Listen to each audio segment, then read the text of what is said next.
দাড়িওয়ালা ছেলেকে বিয়ে করব আমি? যে ছেলে স্মার্টনেস বোঝে না, মাথায় টুপি কাঁধ পর্যন্ত চুল, এ যুগের সাথে তাল মিলিয়ে চলতে পায় না, যে ছেলে shirt pant T shirt suit boot না পরে সারাক্ষণ নিজেকে পাঞ্জাবিতেই আবদ্ধ রেখেছে, তাকে বিয়ে করব আমি? লাইক সিরিয়াসলি আম্মু? বাবা তার বোনের এরকম একটা ছেলের সাথে আমার বিয়ে কিভাবে ঠিক করতে পারলো? তার বোনের ছেলেকে সে ভয় পেতে পারে, এ বাড়ির সবাই ভয় পেতে পারে, আমি ভয় পাই না। আমি ইয়াশকে বিয়ে করতে পারবো না মানে পারবো না। কথাগুলো বলে টেবিলের গ্লাসে রাখা পানি ঢকঢক করে একদমই খেয়ে নিল ঈশিতা। পাশের রুম থেকে ঈশিতার সব কথা কান পেতে শুনলেন বেলাল সাহেব। ওনার মধ্যে মায়ের অতিরিক্ত ভালোবাসা পেয়ে মেয়েটা মাথায় চড়ে বসেছে। বেলাল সাহেব পাশের রুম থেকে এসে মেয়ের সামনে দাঁড়ালেন। ঈশিতা তৎক্ষণাৎ বাবাকে সামনে দেখে অবাক হয়ে দাঁড়িয়ে আছে। সে ভেবেছিল তার বাবা হয়তো অফিসেই আছে। ঈশিতা আশ্চর্য হয়ে বলে, বাবা তুমি? হ্যাঁ আমি যদি পাশের রুমে না থাকতাম তাহলে তো আমার মেয়ের এত বড় বড় কথা আমি শুনতেই পারতাম না। বাবার পছন্দের উপর মেয়ের ভরসা নেই, বাবার পছন্দকে মেয়ের কোনো তোয়াক্কা করে না। এটা একটা বাবার কাছে কতটা কষ্টের এটা তুমি বুঝবে না। যদি তোমার নিজের সন্তান থাকতো তাহলে বুঝতে। আর আমার কথায় শেষ কথা, ইয়াশকে তোমার পছন্দ হোক বা না হোক তাকেই তোমার বিয়ে করতে হবে। বাবা আমি ইয়াশ ভাইকে বিয়ে করতে পারবো না, আমার সাথে ওনার যায় না, কোনোভাবেই যায় না। আর তাছাড়া দেশে তো ছেলে মেয়ের অভাব নেই যে মামাতো ফুফাতো বোনের মধ্যে বিয়ে দিতে হবে। তোমার সাহস দেখে আমি অবাক হয়ে যাচ্ছি সীতা। আই এম সরি বাবা, কিন্তু আমি ইয়াশ ভাইকে সত্যি বিয়ে করতে পারবো না। আমিও দেখবো বিয়ে তুমি কিভাবে আটকাও। কথাটা বলেই বেলাল সাহেব রুম থেকে বেরিয়ে গেলেন। মিসেস রমেলা এবং ঈশিতা চুপচাপ দাঁড়িয়ে রইল। এক পর্যায়ে ঈশিতা রাগ করে ব্যাগটা নিয়ে বেরিয়ে গেল। ঈশিতা এবার চতুর্থ বর্ষে পড়াশোনা করছে। ভার্সিটি খুব একটা দূরে না বিধায় বাড়ি থেকে যাতায়াত করে। পড়াশোনা যেহেতু প্রায় শেষের দিকে, তাই বেলাল সাহেব ঠিক করেছেন বোনের ছেলের সাথে মেয়ের বিয়ে দেবেন। কিন্তু ঈশিতা কোনোভাবেই ইয়াশকে বিয়ে করতে রাজি না, কারণ ইয়াশ রাজনীতির সাথে জড়িত। রাগী স্বভাবের কেমন একটা সেকেলে ভাব ও আছে তার মধ্যে, যা ঈশিতার পছন্দ না। ঈশিতা বেরিয়ে যায় হয়তো বন্ধুদের সাথে দেখা করে বিয়ে ভাঙার কোনো প্ল্যান করবে। মিসেস রমেলা মেয়ের এমন ব্যবহার দেখে কপাল চাপড়াচ্ছেন। তার অতিরিক্ত ভালোবাসায় মেয়ের অবস্থা এমন হয়েছে যা এখন ঠিক করানো নয়। ইয়াশ ছেলে হিসেবে খুব ভালো, সেটা তিনিও জানেন। তাই ঈশিতাকে যে কোনো মূল্যে রাজি করাতেই হবে বলে চিন্তা করেন। প্রিয়তা ব্যাগ গুছিয়ে হোস্টেল থেকে বের হয়েছে তার একমাত্র ফুপির বাসায় যাবে বলে।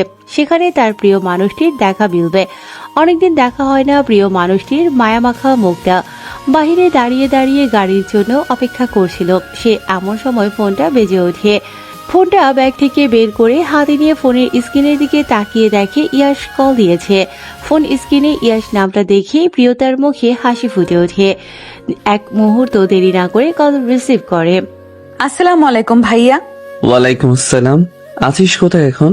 আমি এই যে আমার হোস্টেল থেকে বের হয়েছি, ফুপি কল দিয়েছিল বাসায় যাওয়ার জন্য।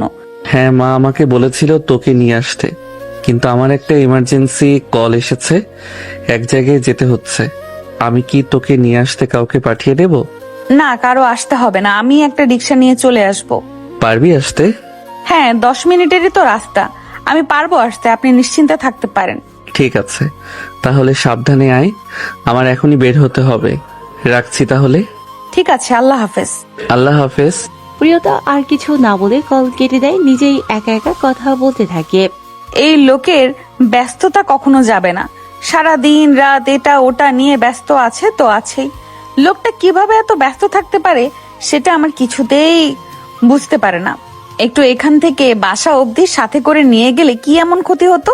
আবার নিজেই নিজের মনকে সান্ত্বনা দেয়, কারণ ইয়াসের তো আসার কথা ছিলই না। প্রিয়তা একটা রিক্সা ডেকে উঠে পুপির বাড়ি যাওয়ার উদ্দেশ্যে রওনা দেয়। প্রিয়তা এবার সম্মান প্রথম বর্ষে। গতকালই প্রথম বর্ষের ফাইনাল পরীক্ষা শেষ হলো। তার ফুপির বাসাও ভার্সিটি থেকে অল্প কিছু দূরের দূরত্ব। প্রথমে তার ফুপি নিজেই বলেছিল তার বাসায় থেকেই পড়াশোনা করতে, কিন্তু ইয়াশ নিজেই নিষেধ করেছে। বলেছে অবনী আর প্রিয়তা একসাথে থাকলে কারো পড়া হবে না ঠিক মতো। মাঝে মাঝে যেন ঘুরতে আসে, দুজন একসাথে সময় কাটাবে। ইয়াশ হয়তো প্রিয়তাকে মামাতো বোন হিসেবেই দেখে, কিন্তু প্রিয়তা মোটেও ইয়াশকে ফুফুতো ভাইয়ের নজরে দেখে না। ক্লাস 9-এ প্রায় প্রতিটা মেয়ে প্রথমবারের মতো প্রেমে পড়ে। প্রিয়তাও এর ভিন্ন হয়নি, সেও প্রথমবারের মতো ইয়াশের প্রেমে পড়েছিল। বয়স হিসেব করতে গেলে গোটা 10 বছরের বড় ইয়াশ প্রিয়তার থেকে। সে কতবার ভেবেছে ইয়াশকে তার মনের অনুভূতিগুলো একে একে সব বলে দেবে, কিন্তু তার সামনে গেলে সাহসে কুলিয়ে ওঠে না। আনমনের রিস্কায় বসে থাকে প্রিয়তা। রাজ্যের ভাবনা এসে ভর করে তার মাথায়, কবে বলে উঠতে পারবে সে তার অনুভূতিগুলো। ইয়াশ আলমারি থেকে লন্ড্রি করা সাদা রঙের পাঞ্জাবি পাজামা পরে, আদরে নিজেকে মুড়িয়ে ফোনটা হাতে নিয়ে বের হয় রুম থেকে।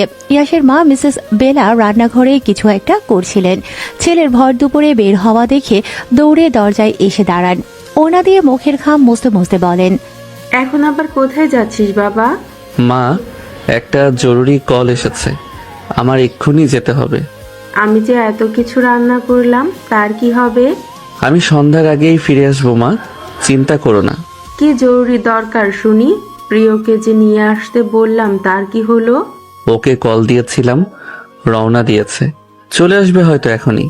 মেয়েটা এতদিন পর আসছে, তোকে বললাম নিয়ে আসতে, আর তুই কিনা একাই আসতে বললি। না মা, আমি বলেছিলাম কাউকে পাঠাবো কিনা, কিন্তু ও বলল একাই আসতে পারবে। এখন আর কথা বলতে পারবো না, আমার দেরি হয়ে যাচ্ছে মা, এখন আসছি। আল্লাহ হাফেজ, আসসালামু আলাইকুম। ওয়ালাইকুম আসসালাম। ছেলে চলে গেলে তবুও সেই দরজার দিকেই তাকিয়ে থাকেন। ছেলেটা সারাদিন এত তাড়াহুড়োতে থাকে, আবার রান্নাঘরে গিয়ে রান্নায় মন দেন তিনি। মেয়েটা এসে খেতে চাইবে, তাই রান্নাটা তাড়াতাড়ি শেষ করতে হবে। সিঁড়ি দিয়ে নামার সময় বোরখা নিকাবে কাউকে দেখে একপাশে দাঁড়িয়ে যায় ইয়াশ। মেয়েটিও ইয়াশকে দেখে দাঁড়িয়ে যায়। আসসালামু আলাইকুম ভাইয়া। ওয়ালাইকুম আসসালাম। কে প্রিয়? হ্যাঁ আমি। বাহ, ভালো পরিবর্তন হয়েছে দেখছি, মাশাআল্লাহ। আচ্ছা যা, ভেতরে যা, মা তোর জন্য অপেক্ষা করছে। আমি যাই, আমার কাজ আছে। নিচে দেখলাম গাড়ি নিয়ে কয়েকজন অপেক্ষা করছে। হ্যাঁ, আমার জন্যই। আচ্ছা, কখন আসবেন? খুব তাড়াতাড়ি আসবো ইনশাআল্লাহ। এখন যাই আমি, আল্লাহ হাফেজ। আল্লাহ হাফেজ। ইয়াশ পাশ কাটিয়ে বের হয়ে চলে যায়। প্রিয়তা চেয়ে থাকে আর বলে, ইস, কি সুন্দর লাগছে আমার শেহজাদকে। আমি আজকে ফুপিকে বলবো তোমার ছেলের বউ বানিয়ে নাও আমায়। দুপুরে খাওয়া দাওয়া শেষ করে প্রিয়তা অবনী বসে বসে আড্ডা দিচ্ছিল। পাশের রুমে মিসেস বেলা নামাজ পড়ছিলেন। নামাজ শেষ করে মেয়ের রুমে আসেন। মাথা থেকে কাপড় নামিয়ে শুকনো কাপড় দিয়ে মাথা মুছতে মুছতে চেয়ার এগিয়ে নিয়ে বসে প্রিয়তাকে জিজ্ঞেস করেন, ওই যে ইয়াশ ঈশিতার ব্যাপারে কথা বলবো। দুজনের নাম একসাথে শুনিয়ে প্রিয়তার কেমন যেন একটা খটকা লাগে। ভেতরে একটু ভয়েরও সৃষ্টি হয়। ইয়াশ ভাই আর তার বড় বোনকে নিয়ে কি ব্যাপারে কথা বলবে তার ফুপি? বুঝলাম না ফুপি, ইয়াশ ভাইয়া ঋষিতা আপুকে নিয়ে কথা বলবে মানে? অবনী তার মাকে কিছু বলার সুযোগ না দিয়ে বলে, ঈশিতা আপু আর ভাইয়ার বিয়ের কথা আম্মু তো কালকেই মামাকে জানিয়েছে, মামাও রাজি। হ্যাঁ রে মা, আমার অনেক দিনের ইচ্ছা ছিল ঈশিতাকে আমার ঘরের বউ করে নিয়ে আসব, আর সে কথা আমি তোর বাবাকে গত রাতেই জানিয়েছি। তোর বাবাও সম্মতি জানিয়েছে আমাকে, তাই আমরা চাচ্ছিলাম এই সপ্তাহের মধ্যেই ঘরোয়াভাবে ঈশিতা আর ইয়াশের বিয়ে দিয়ে দিতে। কই, আমাকে বাবা তো কিছু বলেনি। সকালেও তো কল দিয়েছিল বাড়িতে, কেউ কিছু বললো না তো। হয়তো খেয়াল নেই। আচ্ছা বাদ দেও সব, তুই তোর বাবার নাম্বারে কল দে, আমি একটু কথা বলি। মিসেস বেলার কথা শুনে প্রিয়তার যেন চারপাশে অন্ধকার হয়ে আসে। কি সব শুনছে সে? তার প্রিয় মানুষের বিয়ে কিনা তারই বড় বোনের সাথে? এটা কিভাবে সম্ভব? তার এত বছরের ভালোবাসা, অনুভূতি সব কি তবে বৃথা যাবে? প্রিয়তা কল লিস্ট থেকে বাবার নাম্বার বের করে ফুপির হাতে ধরিয়ে দেয়। কি রে, কল দিয়ে দিবি না তাহলে? ও হ্যাঁ। প্রিয়তা আবার ফোনটা নিয়ে বাবার নম্বরে কল দেয়। রিং হলে ফোনটা মিসেস বেলার হাতে ধরিয়ে দেয়। প্রিয়তা মাথা নিচু করে বসে আছে। প্রিয় মানুষকে দেখার উছিলায় এসেছিল সে। ভেবেছিল কয়েকদিন থাকবে আর ইয়াশকে সময় সুযোগ বুঝে বলে দেবে যে সে তাকে ভালোবাসে, কিন্তু এখন যা শুনছে তাতে নিজের সুখ দুঃখ জলাঞ্জলি দিতে হবে।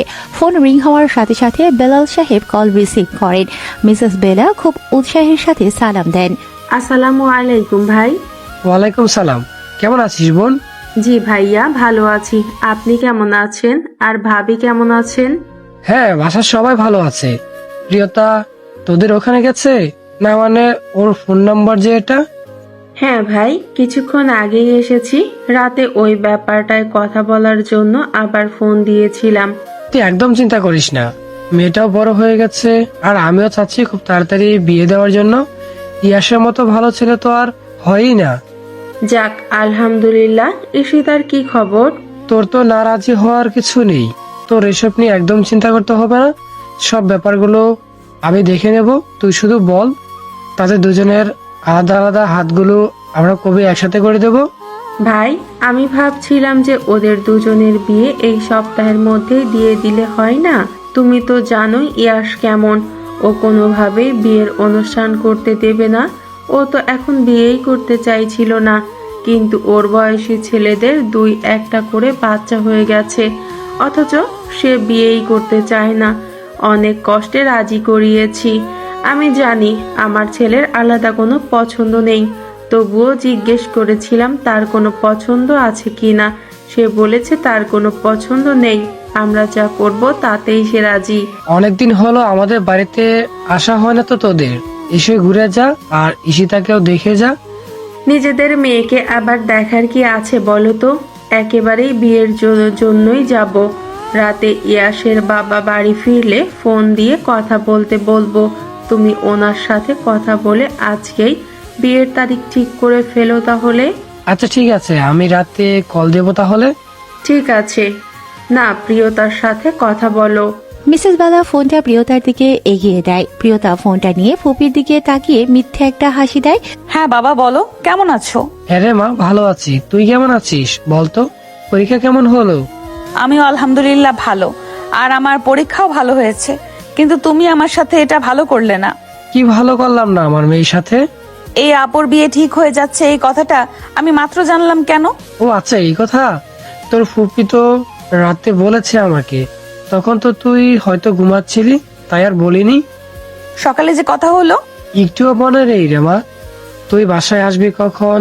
বাসায় এলে সব বলবো। আর বলতে হবে না, থাক। রাগ করে না মা, আগামীকালে চলে আয়। বাবার মেয়ের অনেক কথা আছে তো। এইভাবে ভুলিয়ে ভালিয়ে পরিস্থিতি সামলাও তুমি সব সময়। তোর বাবা বলে কথা। হ্যাঁ হ্যাঁ, বুঝেছি বুঝেছি। আচ্ছা মা, এখন রাখছি, পরে কল দেবো। ঠিক আছে। প্রিয়তা ফোন রেখে দেয়। মিসেস বেলাও চলে যান রুম থেকে। অবনী ফোন ঘাটাঘাটি করতে ব্যস্ত, সেই সুযোগে প্রিয়তা রুম থেকে বেরিয়ে ওয়াশরুমে চলে যায়। আয়নার সামনে দাঁড়িয়ে কিছুক্ষণ চোখ বন্ধ করে থাকে। হঠাৎ করে পাওয়া এতটা বিষণ্ণতা হয়তো জোরে চিৎকার করে কান্না করে উদযাপন করতে হতো, কিন্তু সে উপায়ও তো নেই। এক জায়গায় দাঁড়িয়ে অধৈর্য হয়ে কান্না করতে থাকে প্রিয়তা। আজ যেন তার কান্নারই দিন। সবকিছু উপেক্ষা করে তাকে হারানোর কান্না কাঁদতে হবে। রাতে চা বানিয়ে সবাইকে দিতে দিয়ে প্রিয়তা 1 কাপ চা ইয়াসের জন্য নিয়ে যায় তার রুমে। ইয়াস ল্যাপটপে কিছু একটা করছিল। প্রিয়তা চা রেখে বাইরে যাওয়ার উদ্দেশ্যে পা বাড়ায়। কারো রুমে প্রবেশের আগে অনুমতি নিয়ে প্রবেশ করতে হয়। ইয়াসের কথা শুনে দাঁড়িয়ে যায় প্রিয়তা। একেই তো মন খারাপের জন্মদিন, তার উপর প্রিয় মানুষের এমন কথা। সব মিলিয়ে যেন অন্ধকার নেমে আসে প্রিয়তার জীবনে। প্রিয়তার কথা বাড়াতেই ইচ্ছে করছিল না, কেমন যেন অভিমান হচ্ছিল ইয়াসের উপর। সে কি কিছুই বোঝেনি এতদিনে তার ব্যবহারে? এখন যেহেতু নিজের বোনের সাথে বিয়ের কথা চলছে, এখানে নিজের বিষয়ে কথা বলা স্বার্থপরের পরিচয় দেয়া সমান কথা। তাই আর কথা বাড়াবে না বলে ঠিক করে। আজকে থেকে যেন এই পুরুষটি তার জন্য একেবারে নিষিদ্ধ হয়ে গেল। কি হলো, কিছু না বলে দাঁড়িয়ে আছিস কেন? পুরুষ মানুষের রুমে একা ঢুকতে নেই, জানিস না? সরি। প্রিয়তার সব মেনে নেওয়া সামান্য সরিতে অবাক হয়ে যায় ইয়াস। ল্যাপটপ থেকে এবার চোখ উঠিয়ে তাকে দেখে নেয়। বিষণ্ণতা ভর করেছে সেটা স্পষ্ট, আবার কাজে মন দেয় সে। পর্দা কাউকে দেখানোর জন্য না করে আল্লাহ ওকে ভয় করে করবি। তোর বোনের সাথে আমার বিয়ে হতে যাচ্ছে, তাকে না হয় আমি ঠিক করে নেব, কিন্তু তুই? আমার বিষয়ে আপনাকে ভাবতে হবে না। বিয়েটা হয়ে নিক, তারপর আমি একটা ভালো ছেলে খুঁজে তোরও বিয়ে দেব। মেয়েদের বেশি দিন ঘরে রাখতে নেই। নিজের বোনকে রেখেছেন কেন? অবনীকে বিয়ে দেন, আমার ব্যাপারে আপনার ভাবতে হবে না। দুজনকে নিয়ে ভাববো, বিয়েটা হতে দে আগে। খুব লাফিয়ে লাফিয়ে বিয়ে করতে যাচ্ছেন দেখছি। যাব না, বিয়ে তো একবারই করব। আমি আসছি। প্রিয়তা জানে ইয়াসের কোনো কথাই এখন সে মেনে নিতে পারবে না। সব কথাই তার রাগ হয়ে যাবে। সবচেয়ে ভালো হয় সে এখান থেকে আর ইয়াসের সামনেই যাবে না। মা, প্রিয়তাকে বাসায় পাঠিয়ে দাও। ইয়াশ আর মিসেস বেলা কথা বলছিলেন। ইয়াশের এমন কথা শুনে বাহিরে দাঁড়িয়ে যায় প্রিয়তা। সে সকাল সকাল তার ফুপিকে এই কথাটা বলতেই যাচ্ছিল যে সে আজকেই বাড়ি ফিরে যাবে, আর বলতে এসে শুনল ইয়াশ নিজেই তার মাকে এই কথাটা বলছে। প্রিয়তা বাহিরে দাঁড়িয়ে যায়। কেন, কি হয়েছে? মেয়েটা এসেছে কয়েকদিন থাকবে বলে। ও এখন বড় হয়ে গেছে, এভাবে অন্য বাড়িতে থাকা কেমন দেখায় না? নিজের ফুপুর বাড়িতে আছে, অন্য কোনো বাড়ি না তো। মা, বাসার বাহিরের কেউ থাকলে আমি স্বাভাবিকভাবে থাকতে পারি না বাসায়। যতক্ষণ বাসায় থাকবো একটু ভালোভাবে না থাকলে পারে কেমন লাগে বলো? তোর রুম তো এক পাশে, ওই দিকে কেউ যায় না, তোকে বিরক্তও করে না তাহলে? কিছু না, থাক, বাদ দাও। শোন, তোর মামা রাতে তোর বাবাকে কল দিয়েছিল। বাবা কল দিয়েছিল শুনিয়ে আর একটু ভালো করে শুনতে চায় প্রিয়তা। কি বলেছে তার বাবা? সত্যি কি বিয়ের তারিখ ঠিক হয়ে গেল? ভালোবাসা প্রকাশের সুযোগটাই হলো না তার। প্রিয়তা মন শক্ত করে নেয়, ইয়াশকে গন্তব্য ভাবা বন্ধ করে দিতে হবে। আর না, ইয়াশকে নিয়ে ভাবা অন্যায়, ঘোর অন্যায়। নিজেকে নিজেই বোঝাতে চেষ্টা করে। না প্রিয়, একদম না। এই লোকটাকে নিয়ে আর একটুও ভাবা উচিত হবে না। এই লোকটা তোর বোনের হবু বর, তাকে নিয়ে ভাবা অপরাধ। এই অপরাধের শাস্তি পরিবারের কাছে ছোট হওয়া, নিজের কাছে অপরাধী হওয়া। তুই নিজেকে এত নিচে নামাতে পারিস না প্রিয়। ভালোবাসার মানুষকে সব সময় পেতে হবে এমন তো না, পাওয়াতেও সব সময় ভালোবাসা বেঁচে থাকে না। মায়ের কথা শুনে উৎসুক চোখে তাকায় ইয়াশ। কি কথা হয়েছে জানতে চায় ইয়াশ। কি বলেছে? এই সপ্তাহের মধ্যেই যদি বিয়ের কাজ সেরে ফেলি তাহলে কি তোর অসুবিধে হবে? না মানে 2 থেকে 3 দিন বাড়িতে সময় দিতে হবে, অনেক কাজ। এই সপ্তাহ বাড়িতে সময় দিতে পারবি? এই সপ্তাহে বিয়ের কথা শুনে একটু অবাক হয় ইয়াশ। সে ভেবে রেখেছিল সপ্তাহের শেষের দিকে তার কাছের কিছু ছেলেদের নিয়ে বাইক রাইডে বের হবে। সে ভেবেছিল এই সপ্তাহটা নিজের জন্য রাখবে, তারপরই তো বড় একটা দায়িত্বের দিকে পা বাড়াতে চলেছে সে। কিন্তু নিজের জন্য রাখা এক সপ্তাহ এভাবে কাজে লাগবে ভেবে অবাক হচ্ছে। আর তাছাড়া ঈশিতার সাথে কথা বলাও জরুরি।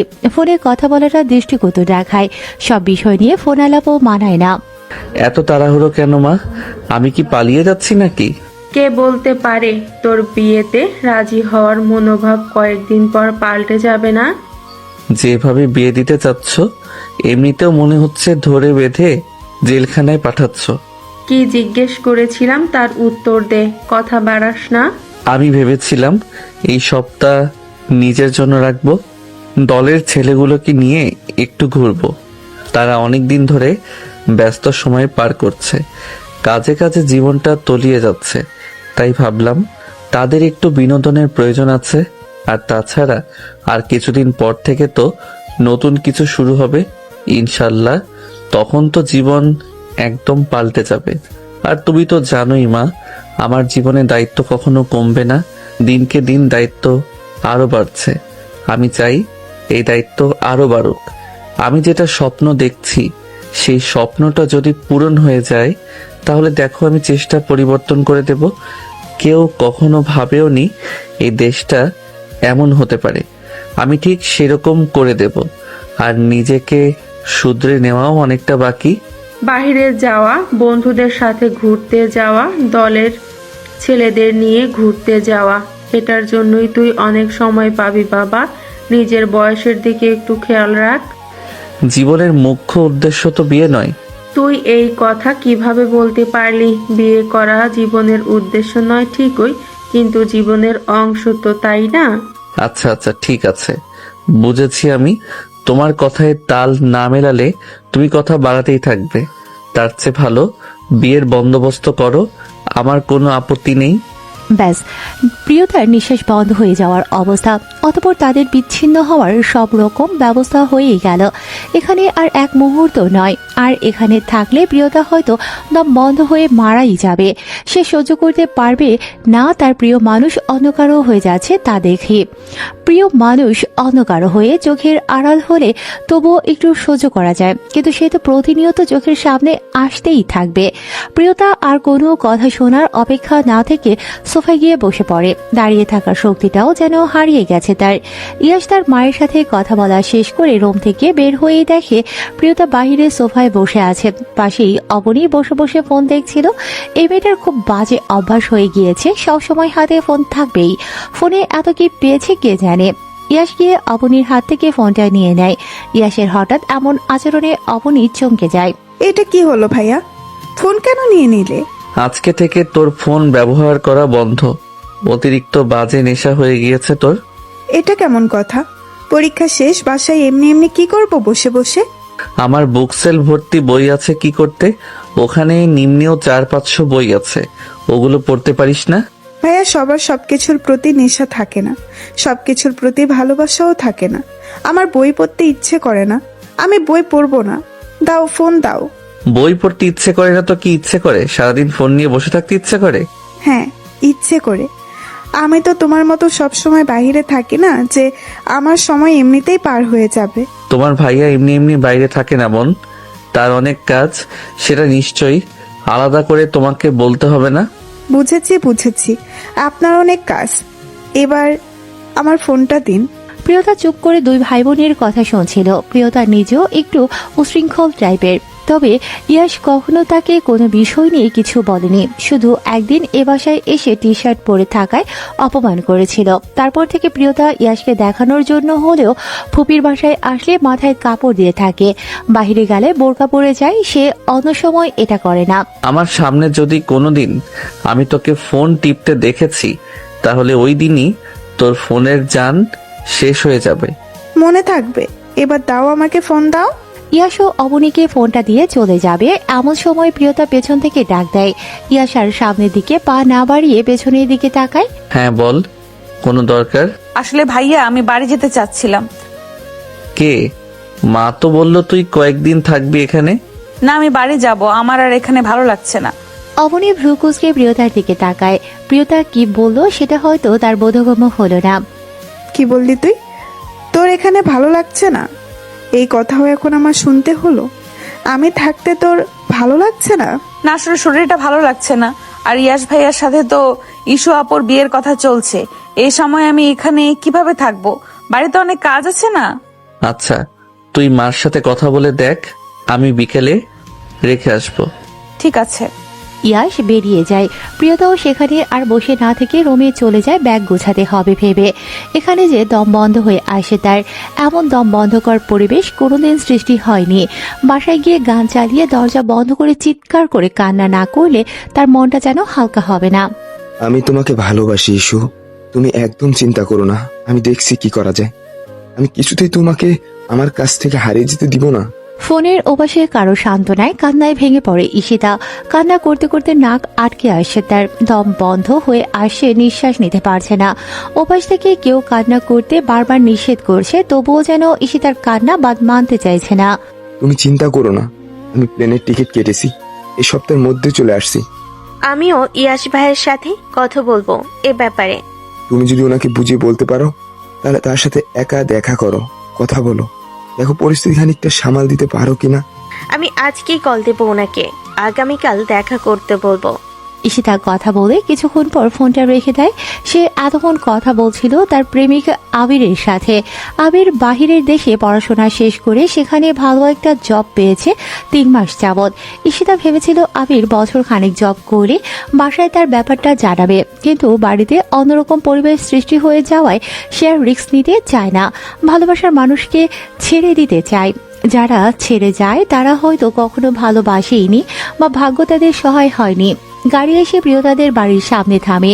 প্রিয়তার সারা রাস্তা অন্যমনস্ক ছিল, একটা কথা বলেনি ইয়াশের সাথে। ইয়াশ এমনিতেও সবার সাথে বেশি কথা বলতে পছন্দ করে না, তার জন্য চুপচাপ পরিবেশই ইয়াশের জন্য ভালো। কিন্তু প্রিয়তা অনেক বেশি কথা বলে, সেজন্য এই চুপচাপ পরিবেশটা একটু অন্যরকমই লেগেছে। বাড়ির সব ভাই বোনেরা এক হলে এই মেয়েটা বেশি কথা বলে, অট্টহাসিতে যেন তার উপস্থিতি বুঝিয়ে দেয়। কতবার ধমক দিয়ে চুপ করিয়ে দিয়েছে তাকে। ইয়াশ গাড়ি থামিয়ে সামনের দিকে তাকিয়েই বলে, কিরে, নামবি না নাকি এখানে এভাবেই বসে থাকবি? ইয়াসের কথায় বাস্তবে ফিরে আসে প্রিয়তা। এতক্ষণ তার মন কোথায় পড়েছিল কে জানে। হ্যাঁ, কিছু বললেন আমাকে? বললাম, বাড়ি তো চলে এসেছিস, নামবি না? ও, চলে এসেছি এত তাড়াতাড়ি? হ্যাঁ, চলে এসেছিস, যা বাসায় যা। আর শোন, যেভাবে দিন কাটাচ্ছিস এভাবে কাটালে কবে দিন শেষ হয়ে যাবে বুঝতেই পারবি না। আফসোস করতে হবে। কিসের আফসোস? এই যে আমাদের কেন দুনিয়াতে পাঠানো হয়েছে আর আমরা কি করছি, তুই কি জানিস? এই যে তুই যেভাবে চলাচল করিস এটা ঠিক না। আমি শালীন ভাবেই চলাচল করি তো। চলাচল 3 ধরনের, শালীন, অশালীন আর পর্দার সহিত চলাচল। বাড়িতে মাহারামের সামনে শালীন আর নন মাহারাম বাইরের জন্য পর্দা। তুই যে এভাবে বের হয়েছিস তোরও গুনাহ, যে তোকে দেখবে তারও গুনাহ। একটা ভালো ইমানদার কোনো ছেলেই কিন্তু এরকম স্ত্রী চাইবে না। আমার আপু তো আমার চেয়েও আরো এক কাঠি ওপরে, তাহলে তাকে কেন বিয়ে করছেন? আপনার সাথে তো আপুর কোনোভাবেই যায় না। এখানে আমার পরিবার জড়িত আর নিজের উপর আমার সম্পূর্ণ আস্থা আছে। আমি আমার স্ত্রীকে ঠিক করে নিতে পারবো। তুই আমার অনেক ছোট, আমার ছোট বোনের সমবয়সী। 10 থেকে 11 বছরের ছোট তো হবি। তুই ছোট, আমার তোকে শাসন করার অধিকার আমার আছে। তোর তো আমার সামনে আসাও ঠিক না। কেন ঠিক না? কারণ আমি পরপুরুষ। যদিও তুই আমার মামাতো বোন, তবুও নিজের বোন তো আর না। ও আচ্ছা, ঠিক আছে, আর সামনে আসবো না। তোর বয়স কম হলেও ভালো বুঝিস, ধর্মীয় জ্ঞান অনেক কম তোর। পরের বার আমাদের বাসায় গেলে আমার থেকে কিছু বই নিয়ে আসবি। দাঁড়া, এখানেই একটা ভালো বই ছিল, নিয়ে যা, পড়বি অবশ্যই। ইয়ার সামনে একপাশে থাকা বইটা নিয়ে প্রিয়তাকে ধরিয়ে দেয়। প্রিয়তার এ সময়ে কি বলা উচিত সে বুঝতে পারছে না। একে তো প্রিয় মানুষকে হারানোর দহনে পড়ছে, আবার অন্যদিকে এসব জ্ঞান যেন তার সহ্য হচ্ছে না। তার অবস্থা এরকম যে না পারছে কিছু বলতে আর না পারছে সহ্য করতে। বইটা হাত থেকে নিয়ে গাড়ির দরজা খুলে বেরিয়ে যাবে এমন সময় মনে পড়ে অবনী তার চুড়ি পছন্দ করেছিল, বলেছিল দুইটার একটা যেন তাকে দেয়। হাতে থাকা ছোট্ট ব্যাগটাতেই চুড়ি ছিল। বের করে ইয়াসের দিকে বাড়িয়ে দেয়, কিন্তু একটা না দুটোই। ইয়াস কিছু বুঝতে না পেরে জানতে চায়, এগুলো আমাকে কেন দিচ্ছিস? অবনীর পছন্দ হয়েছিল, চুরি তো দুটো। সে বলেছিল একটা তাকে দিতে, কিন্তু আমার মনে ছিল না দিয়ে আসার কথা। আপনি এটা সাথেই রাখেন, বাসায় গিয়ে ওকে দিয়ে দেবেন। তুই এটা পছন্দ করে কিনেছিস না? হ্যাঁ, কিনেছিলাম। এটা তোর কাছে রেখে দে, আমি ওকে কিনে দেব। পছন্দের জিনিস কাউকে দিতে নেই। ভালোবাসার মানুষটাই নির্দ্বিধায় অনিচ্ছায় অন্যকে দিয়ে দিতে হয় কখনো কখনো। পছন্দের জিনিস না হয় নিজের ইচ্ছাতে ভালোবেসে দিলাম কাউকে। আমার পছন্দের জিনিসটা তারও যে পছন্দের। বুঝলাম না। কিছু না, এটা রাখুন, ওকে দিয়ে দিবেন। আমি আসছি, আসসালামু আলাইকুম। প্রিয়তা নিজেও আর কথা বাড়ায় না। ইয়াসকেও কিছু বলতে না দিয়ে চুড়ি জোড়া সিটের উপর রেখেই চলে যায়। দরজায় দাঁড়িয়ে কলিং বেল বাজিয়েই যাচ্ছে প্রিয়তা। মিনিট 2 পরেই ঈশিতা এসে দরজা খুলে দেয়। দরজায় প্রিয়তাকে দেখে বেশ অবাক হয়ে যায় ঈশিতা, কারণ প্রিয়তা আসবে সেটা সে জানে না। প্রিয়তা কোনো কথা না বলে ভেতরে প্রবেশ করে। ঈশিতা দরজা আটকে প্রিয়তার পিছু নেয়। কি রে তুই বাসে আসবি জানাসনি তো? ঈশিতার কথায় কোনো জবাব না দিয়ে নিজের রুমে চলে যায়। ঈশিতা ও প্রিয়তার রুমে চলে আসে। প্রিয়তা ততক্ষণে বিছানায় গা এড়িয়ে দিয়েছে, খুব ক্লান্ত লাগছে নিজেকে। ঈশিতা এসে পাশে বসল। কি রে, কি হয়েছে তোর? না, কি হবে আমার? কোনো কথা বললি না যে, একাই আসলি বাসে? কি কথা বলার? না জানিয়ে বিয়ে করে নিচ্ছ, আর আমি কি বলবো? তোমার হবু বর নিয়ে গেল বাসার সামনে অবধি। কি ইয়াস ভাই এসেছে? এখনো কি আছে বাহিরে? বাসে আসলো না কেন? আসতে বলিসনি তাকে বাসে আসতে? না, বলিনি। বিয়ের দিনই আসুক একেবারে। আজব মানুষ তুই প্রিয়। ওনার সাথে আমার প্রয়োজনীয় কথা আছে। সেটা আমাকে না বলে তাকে বলো। উনি কি চলে গেছেন? দেখো গিয়ে, চলে গেছে নাকি তার হবু বউ তাকে দেখতে বের হবে বলে বাহিরে অপেক্ষা করছে কে জানে। ঈশিতা প্রিয়তার কথা কানে না নিয়ে তাড়াতাড়ি বেরিয়ে যায় রুম থেকে। যদি ইয়াস কোনোভাবে বাহিরে থাকে তাহলে তো মেঘ না চাইতেই জলের ব্যবস্থা হয়ে যাবে। ঈশিতার এমন তাড়াতাড়ি চলে যাওয়া দেখে প্রিয়তা আবারও ভেঙে পড়ে। তার মানে ওদিকেও ইয়াশ রাজি, এদিকে তার বোনও রাজি, মাঝখানে শুধু সে একা একা কষ্ট পাচ্ছে। প্রিয়তা গিয়ে রুমের দরজা আটকে দেয়, ওয়াশরুমে গিয়ে আয়নার সামনে দাঁড়ায়। সে নিজেই নিজেকে গতকাল থেকে একবারও আয়নায় দেখেনি। মুখের অবস্থা কেমন পরিবর্তন হয়ে গেছে। ইয়াশের কথা মনে পড়তেই যেন বুকে ব্যথা করে ওঠে তার, চিৎকার করে কান্না করতে থাকে। আজকে প্রিয় মানুষ না হলেও চিৎকার করে কান্না করাটা তার হক। সবাই চিৎকার করে কান্না করতে পারে না, নিজেকে হালকা করতে পারে না। কান্না করতে না পারলে যে বুক ভারী হয়ে অতলে গভীরে তলিয়ে যাওয়ার আশঙ্কা থাকে। ঈশিতা তাড়াহুড়ো করে বাড়ির বাইরে চলে আসে ইয়াশের সাথে দেখা করার জন্য, কিন্তু ইয়াশ ততক্ষণে চলে গিয়েছে। ঈশিতা ফোনে থাকা সেভ করা নম্বর থেকে ইয়াশের নম্বর বের করে তাড়াতাড়ি করে কল দেয়, কিন্তু 2-3 বার কল দেওয়া সত্ত্বেও কল রিসিভ হয় না। তার মানে ইয়াশ ড্রাইভ করার সময় ফোন সাইলেন্ট রেখেছে। ঈশিতা মন খারাপ করে বাসার ভেতরে চলে যায়। ঈশিতা সোজা নিজের রুমে চলে যায়। তার বাবা মা আজ বাসায় নেই। দুপুরে খাওয়া দাওয়া করে বের হয়েছে বিয়ের কেনাকাটা করতে। সামনের শুক্রবারে বিয়ের তারিখ ঠিক করেছে সবাই, আর মাত্র 3 দিন হাতে সময় আছে। অথচ আবিরের দেশে আসতে সপ্তাহখানেক বা তার বেশি সময় লাগবে। এই পরিস্থিতিতে ইয়াশের সাথে কথা বলা ছাড়া উপায় নেই, কারণ সেদিন ওরকম করে কথা বলায় তার বাবা একদম বেঁকে বসেছে, তার কোনো কথাই শুনছে না। ঈশিতার যেন দম বন্ধ হয়ে আসে। ইয়াশের সাথে যত তাড়াতাড়ি সম্ভব কথা বলতে হবে। ইয়াশই একমাত্র ব্যক্তি যে কিনা সমস্যার সমাধান করতে পারবে। ঈশিতা বসে বসে ইয়াশের ফোনের অপেক্ষা করতে থাকে। ইয়াশ ফোন দিলেই সে দেখা করার কথা বলবে বলে ভেবে রাখে। ফোনটা পাশে রেখে বারবার তাকিয়ে দেখছে, কিন্তু ফলাফল শূন্য। প্রিয়তা ফ্রেশ হয়ে এসে খাটের উপর বসে পড়ে। কি করবে কিছু বুঝতে পারছে না। বাসায় কেউ নেই, পুরো ফাঁকা ফাঁকা লাগছে। দুপুরে সে ও বাড়ি থেকে খেয়েও আসতে পারেনি। গলা দিয়ে যেন খাবার নামা বন্ধ করে দিয়েছে। প্রচন্ড খিদে পেয়েছে তার, কিন্তু খেতে ইচ্ছে করছে না। বিছানার বালিশের দিকে চোখ গেলেই দেখে বইটা হাতে নেই সে। বইটা নেড়েচেড়ে দেখে, হ্যাঁ এই বইটাই তো ইয়াশ তখন তাকে হাতে ধরিয়ে দিয়েছিল। বইয়ের নাম চোখে দেখা কবরের আজাব। এখন তার ফোন ঘাটাঘাটিও করতে ইচ্ছে করছে না। তার চেয়ে ভালো সে প্রিয়জনের বইটা পড়ুক। প্রিয়তা বালিশ উঁচু করে পেছনে হেলান দিয়ে বইটা পড়া শুরু করে। একটা একটা করে ঘটনা পড়ছে, আর একবার করে বই বন্ধ করে কি যেন ভাবছে। তারপর আবার বই খুলে পড়া শুরু করছে। এভাবে বিকেল থেকে সন্ধ্যা পর্যন্ত বইটা পড়তে থাকে। তার আগ্রহ যেন বেড়ে চলেছে। আর কি কি বিষয় লেখা আছে বইটায়, এতক্ষণে যেন সে বইটার ভেতরে ঢুকে গিয়েছে। অর্ধেকের বেশি প্রায় শেষ করে ফেলেছে সে। দরজায় মায়ের গলা শুনিয়ে বইটা বন্ধ রেখে দরজা খুলে দেয় প্রিয়তা। মাকে অনেকদিন পর দেখে জড়িয়ে ধরে সে। কিছুক্ষণ পর উভয়ে নিজেদের ছাড়িয়ে নেয়। না জানিয়ে চলে আসলি যে? ভাবলাম তোমরা আমাকে না জানিয়ে আপুর বিয়ে ঠিক করে যেভাবে সারপ্রাইজ দিয়েছো, ঠিক সেরকম আমিও তোমাদের না জানিয়ে চলে এসে সারপ্রাইজ দেই। হ্যাঁ বুঝেছি, এখন বল কি করছিলি? ইয়াশ ভাই একটা বই কিনে দিয়েছে পড়ার জন্য, ওইটাই পড়ছিলাম। কি বই? প্রেমের বই দিয়েছে, প্রেমিককে সুন্দর সুন্দর কথা বলা শিখতে। আবার মজা? মজা করলাম, সুন্দর একটা বই দিয়েছে।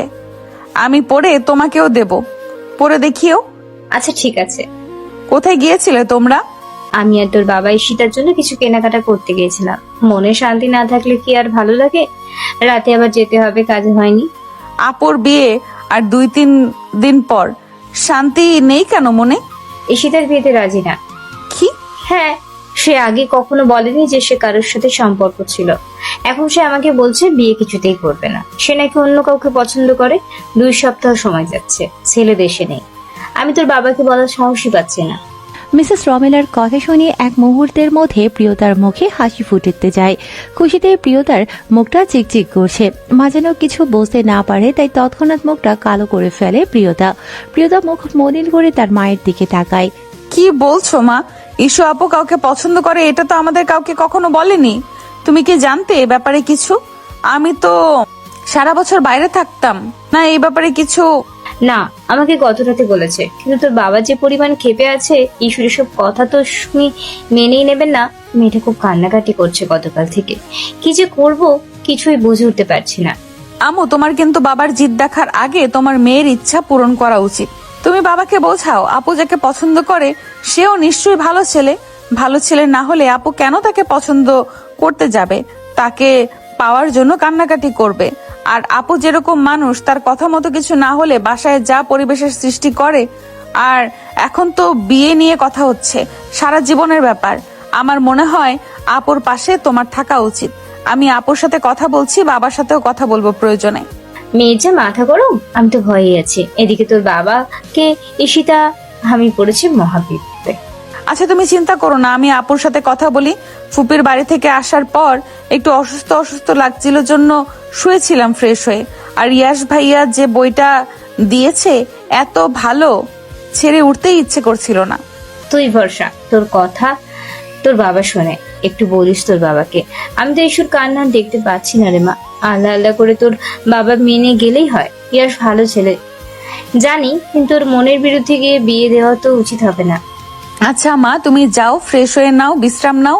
আমি গিয়ে আপুর সাথে দেখা করি, তারপর সময় বুঝে বাবার সাথে কথা বলবো। আরো কিছুক্ষণ কথা চলে মা আর মেয়ের মধ্যে। প্রিয়তা মনে মনে খুশি হলেও আরেকটা দিক তাকে ভীষণ ভাবাচ্ছে। বিষয়টা যদি অন্যদিকে চলে যায়, তাহলে তার বাবা যদি সত্যি সত্যি জোর করে ইয়াসের সাথে ঈশিতার বিয়ে দিয়ে দেয়, তাহলে তো খুব খারাপ হয়ে যাবে। ইয়াস বিষয়টা জানলে হয়তো বিয়ে থেকে পিছু পা হতে পারে। প্রিয়তার মা মিসেস রমেলা নিজেদের রুমের দিকে চলে গেলে প্রিয়তা এবার ঈশিতার রুমে প্রবেশ করে। ঈশিতা তখন তার প্রেমিক আবিরের সাথে ফোন আলাপ করছিল। রুমে প্রিয়তাকে দেখে ফোনটা মুহূর্তের মধ্যে রেখে দিয়ে চুপ করে বসে। প্রিয়তা এগিয়ে এসে ঈশিতার সামনাসামনি বসে। সে স্পষ্ট খেয়াল করে ঈশিতার চোখে পানি। একটা দীর্ঘ নিঃশ্বাস ফেলে প্রিয়তার দিকে তাকায় ঈশিতা। কিছু বলবি? হ্যাঁ বলবো, তারপরে আগে শুনতে এলাম। কি শুনতে এলি? এই যে তুমি কাউকে পছন্দ করো, সেটা আগে কাউকে কেন বলনি? কে জানতো বাবা এমন আচরণ শুরু করবে? তুমি ইয়াশ ভাইয়াকে নিয়ে যা তা বলেছ জন্যই তো বাবা এতটা ক্ষেপে গেছেন। আমি ইয়াশ ভাইকে মানুষ হিসেবে অপছন্দ করি তা না, আমি একজনকে ভালোবাসি। তাকে রেখে আমি অন্য কাউকে কিভাবে বিয়ে করব? পছন্দ করো কাকে তুমি? ওর নাম আবির। অনেক কষ্ট করে কানাডা গিয়েছে 5 বছর আগে। ওখানে পড়া শেষ করে ভালো একটা জব পেয়েছে। আবির বলেছিল কয়েক মাস গেলে ও দেশে আসবে, এসে বিয়ে করে আমাকে ওর সাথে নিয়ে যাবে। আবিরকে আগে থেকেই পরিচিত তোমার? হ্যাঁ, আমার কলেজ ফ্রেন্ড। সম্পর্ক বেশি দিনে না। আচ্ছা বুঝলাম। প্রিয়, তোর কথা তো বাবা শোনে। প্লিজ তুই বাবাকে বল না আবিরকে যেন মেনে নেই। উনি না মেনে নিলে তো আমাদের বিয়ে হবে না। ও সামনের সপ্তাহে আসছে দেশে, শুধুমাত্র আমার জন্য। বাবা মেনে নিলে বিয়ে হবে না, এইটা তো খুব জানা। প্রেম করা যে বড় গুনাহ, এটা জানো না? জানি তো, ভুল হয়ে গেছে। তার জন্য আমি মাপ চেয়ে নিচ্ছি আল্লাহ তাআলার কাছে। উনি তো সবসময় ক্ষমা করে দেন। আবিরকে আমার জীবনে অনেক প্রয়োজন। ওকে ছাড়া আমি কিছুই ভাবতে পারি না। তুই প্লিজ কিছু কর না আমাদের জন্য। আগে ছেলের সাথে কথা বলা আমাকে। ওকে, কি বলবি? কথা বলাবি না? দাঁড়া দাঁড়া, কল দিচ্ছি ওকে। ভিডিও কল দিবি, আমি দেখবো তাকে আগে, তারপর সবকিছু। ঠিক আছে। ঈশিতা আবিরকে পুনরায় কল দেয়। সাথে সাথে ওপাশ থেকে কল রিসিভ হয়ে যায়। ওপাশের মানুষটাও এই একদিনে কেমন হয়ে গেছে। প্রিয় মানুষ, একেই তো 1000 মাইল দূরে, তার উপর বিয়ের কথা। 3 দিনের মধ্যে, তাহলে তো খারাপ থাকার কথাই। ঈশিতা কথা বলে জানিয়ে দেয় তার ছোট বোন প্রিয়তা কথা বলবে। আবির প্রথমে ইতস্তত বোধ করলেও পরে রাজি হয়ে যায়, এটা ভেবে যে যদি কোনো উপকার হয়। ঈশিতা ফোনটা প্রিয়তার হাতে ধরিয়ে দেয়। ফোনটা সামনে নিয়ে প্রিয়তা প্রথমে সালাম দেয়। ওপাশ থেকে আবিরও সালামের জবাব দেয়। প্রিয়তা এক নজর দেখে বুঝে যায় উনিও খুব চিন্তায় আছেন। মুখের মলিন অবস্থা স্পষ্ট বলে দিচ্ছে রাতে হয়তো ঘুম হয়নি। কি অবস্থা ভাইয়া? এক্ষুনি যদি চেহারার এই অবস্থা হয়, তাহলে আমার বাবা তো বাড়ির জামাই হিসেবে আপনাকে পছন্দই করবে না। এমন চেহারা কেন বানিয়েছেন শুনি? সেটা তো আপনার অজানা না, কেমন পরিস্থিতির মধ্যে দিয়ে যাচ্ছি আমরা। আমি আপনার অনেক ছোট, সুতরাং তুমি করেই বলতে পারেন। আর শোনেন, চিন্তার কোনো কারণ নেই। প্রিয়তা আছে, আর তার আপুর জন্য আমি থাকতে কোনো অঘটন ঘটতে হবে না, ঘটবেও না, কথা দিলাম। তবে আপনাকেও একটা কথা দিতে হবে, তবেই আমি আমার কাজ করব। হ্যাঁ হ্যাঁ হ্যাঁ, যে কোনো মূল্যে আমি ইস্যুকে চাই। আপনাকে কথা দিতে হবে, আপনি এত ভালো বর হয়ে দেখাবেন যেন আমার বাবার আফসোস করে বলতে হয় যে ইস, এরকম একটা ছেলে হাতছাড়া করতে যাচ্ছিলাম। এই ছেলের মতো কেউ আমার মেয়েকে ভালো রাখতে পারতো না। কথা দিলাম, আমার ভালোবাসাকে সব সময় আমি ভালো রাখবো। এমন সময় ঈশিতার ফোনে ইয়াসের কল আসে। নেটওয়ার্কের সমস্যা হলে প্রিয়তা ইয়াসের কল কেটে দেয়। আবিরকে ভালোভাবে বুঝিয়ে ফোনটা কেটে দেয়। প্রিয়তা এবার ঈশিতার কাছে জানতে চায় ইয়াস কেন কল দিচ্ছে। ঈশিতা জানায় সে ভাবছে ইয়াসের সাথে দেখা করবে। প্রিয়তাও ভেবে দেখে সবকিছু মসৃণভাবে শেষ করতেই ইয়াসের দিক থেকেই সবকিছু নিষেধ করতে হবে। নিজের ভাবনা অনুযায়ী প্রিয়তা ঈশিতাকে ফোন এগিয়ে দিয়ে কথা বলতে বলে। প্রিয়তা ঈশিতাকে জানিয়ে দেয় সে যেন ইয়াসকে কালকে দেখা করতে বলে সন্ধ্যায়। ঈশিতাও ইয়াসকে চিন্তানো অনুযায়ী কল দেয়। ওপাশ থেকে খুব তাড়াতাড়ি কল রিসিভ করে ইয়াস। আসসালামু আলাইকুম। ওয়ালাইকুম সালাম। সালামের জবাব দিতেই ঈশিতা প্রিয়তার দিকে তাকায়। কথা বলতে তার ভয় ভয় লাগছে। পাশ থেকে প্রিয়তা সাহস জোগাচ্ছে। আমি ঈশিতা। হ্যাঁ, নম্বর সেভ আছে আমার কাছে। আচ্ছা, আপনার সাথে আমার কিছু কথা ছিল। হ্যাঁ, শুনছি আমি। ফোনে না, দেখা করে যাবি? আগামীকাল সময় হবে আপনার? আগামীকাল কখন? বিকেলবেলা বা সন্ধ্যা, আপনি যখন বলেন। আচ্ছা, বিকেলের শেষে সন্ধ্যার আগে দেখা করা যায়। বাই দা ওয়ে, কোনো সমস্যা? কথা বলতে গিয়ে ঈশিতা স্পষ্ট বুঝতে পারছে তার গলা কাঁপছে। তবুও সে নিজেকে সামলে নেয়। নিজের ভবিষ্যৎ ঠিক করতে এতটুকু সাহস করতেই হবে। নিজের জড়তা কাটিয়ে বলে, দেখা হলেই না হয় সব বলি। আমি আর প্রিয়তা আগামীকাল বের হচ্ছি, তাহলে লোকেশনে আপনাকে জানিয়ে দিব। ঈশিতা ফোন রাখার সাথে সাথে জোরে একটা নিঃশ্বাস ফেলে। মনে হলো বুকের উপর থেকে ভারী কিছু নেমে গেল। পাশ থেকে প্রিয়তা কিছু একটা ভেবে মুচকি হাসে। থাকো, চিন্তা করো না, আমি গিয়ে বইটা শেষ করি। বলেই প্রিয়তা নিজের রুমের দিকে অগ্রসর হয়। ঈশিতা আর ইয়াস সামনাসামনি বসে আছে। প্রিয়তা ঈশিতার পাশে বসে আছে। প্রিয়তা আজকে সত্যি সত্যি নিজের ইচ্ছেতে বোরকা আর নিকাবে নিজেকে ঢেকে এসেছে, কারণ সে ইয়াসকে বলেছিল তার মুখ আর ইয়াস দেখবে না। নিজের কথা রেখেছে প্রিয়তা। সে বারবার ঈশিতাকে কনুই দিয়ে ধাক্কাচ্ছে কথা বলার জন্য, কিন্তু ঈশিতা চুপচাপ বসে আছে, ভয়ে কিছুই বলতে পারছে না। ওদিকে ইয়াস ফোন ঘাটাঘাটি করতে করতে চোখ তুলে ঈশিতার দিকে তাকায়। এভাবে বসে থাকার জন্য আমি এসেছি? না মানে, কি মানে করছো আপু? তুমি যে বিয়ে করবে না সেটা সাফ সাফ বলে দাও তো। প্রিয়তা দেখছিল ঈশিতা কোনোভাবেই সাহস পাচ্ছে না ইয়াসকে কথাটা বলার। সে যতই বলুক সবাই ইয়াসকে যেমন ভয় পায় তেমন সেও ভেতরে ভেতরে ঠিকই ভয় পায়। সেজন্য প্রিয়তা কাজটা সহজ করে দিল। প্রিয়তার কথা শুনে ইয়াস বড় বড় করে তাকায় প্রিয়তার দিকে। ওদিকে ঈশিতা চোখ বন্ধ করে আছে। ইয়াস হাতের ফোনটা টেবিলের উপর রাখে, জিজ্ঞাসু চোখে ঈশিতার দিকে তাকায়। ঈশিতা তখনও চোখ খুলে অন্যদিকে তাকিয়ে আছে। তাহলে এই কথা আমি আগে থেকেই আন্দাজ করেছিলাম। বিয়েতে কি সমস্যা? অন্য কাউকে পছন্দ? না মানে, মানে না করে স্পষ্ট করে কথা বল। আমি তো ভয়ঙ্কর কোনো প্রাণী না যে আমাকে দেখে ভয় পাবি। কথাই বলতে পারবি না? ভাইয়া, আমার পরিবর্তে প্রিয়তা আপনাকে সবকিছুই বলুক। প্রিয় কেন বলবে? তোর কথা তুই বল। না মানে, আসলে আমার খুব ভয় লাগছে। তুই আমাকে সবকিছু ক্লিয়ার করে না বললে আমি 3 দিন পরের বিয়েটা কালকে করে নেব। না না, বলছি। হ্যাঁ বল। প্রিয়তা উঠে দাঁড়ায়, ঈশিতার দিকে তাকিয়ে বলে। আপু তোমরা কথা বলো, আমি একটু বাহির থেকে আসছি। ইয়াস এবার প্রিয়তার দিকে রাগী চোখে তাকায়, ধমক দিয়ে বলে, এই এত বড় হয়েছিস, তো ছটপটে স্বভাবটা কোনোদিন যাবে না। একদম চুপ করে বস এখানে। 2 বোন একসাথে এসে একজন তো কথা বলতেই পারছে না, আর একজন উঠে চলে যাচ্ছে। তোদের এত বাহিরে ঘোরাঘুরি করার স্বভাব কেন? একদম চুপ করে এখানে বসে থাকবি। হ্যাঁ ঈশিতা বল, তুই তোর কথা বল। সেটা বাসায় বলিসনি? তুই কাউকে পছন্দ করিস, তাহলে তোর বাবা মা আমার সাথে কিভাবে বিয়ে ঠিক করে? আপনি তাদের কাছে খুব পছন্দনীয়। আপনি নাকি আমাকে ভালো রাখতে পারবেন এজন্য। কেন? যাকে ভালোবাসিস সে তোকে ভালো রাখতে পারবে না?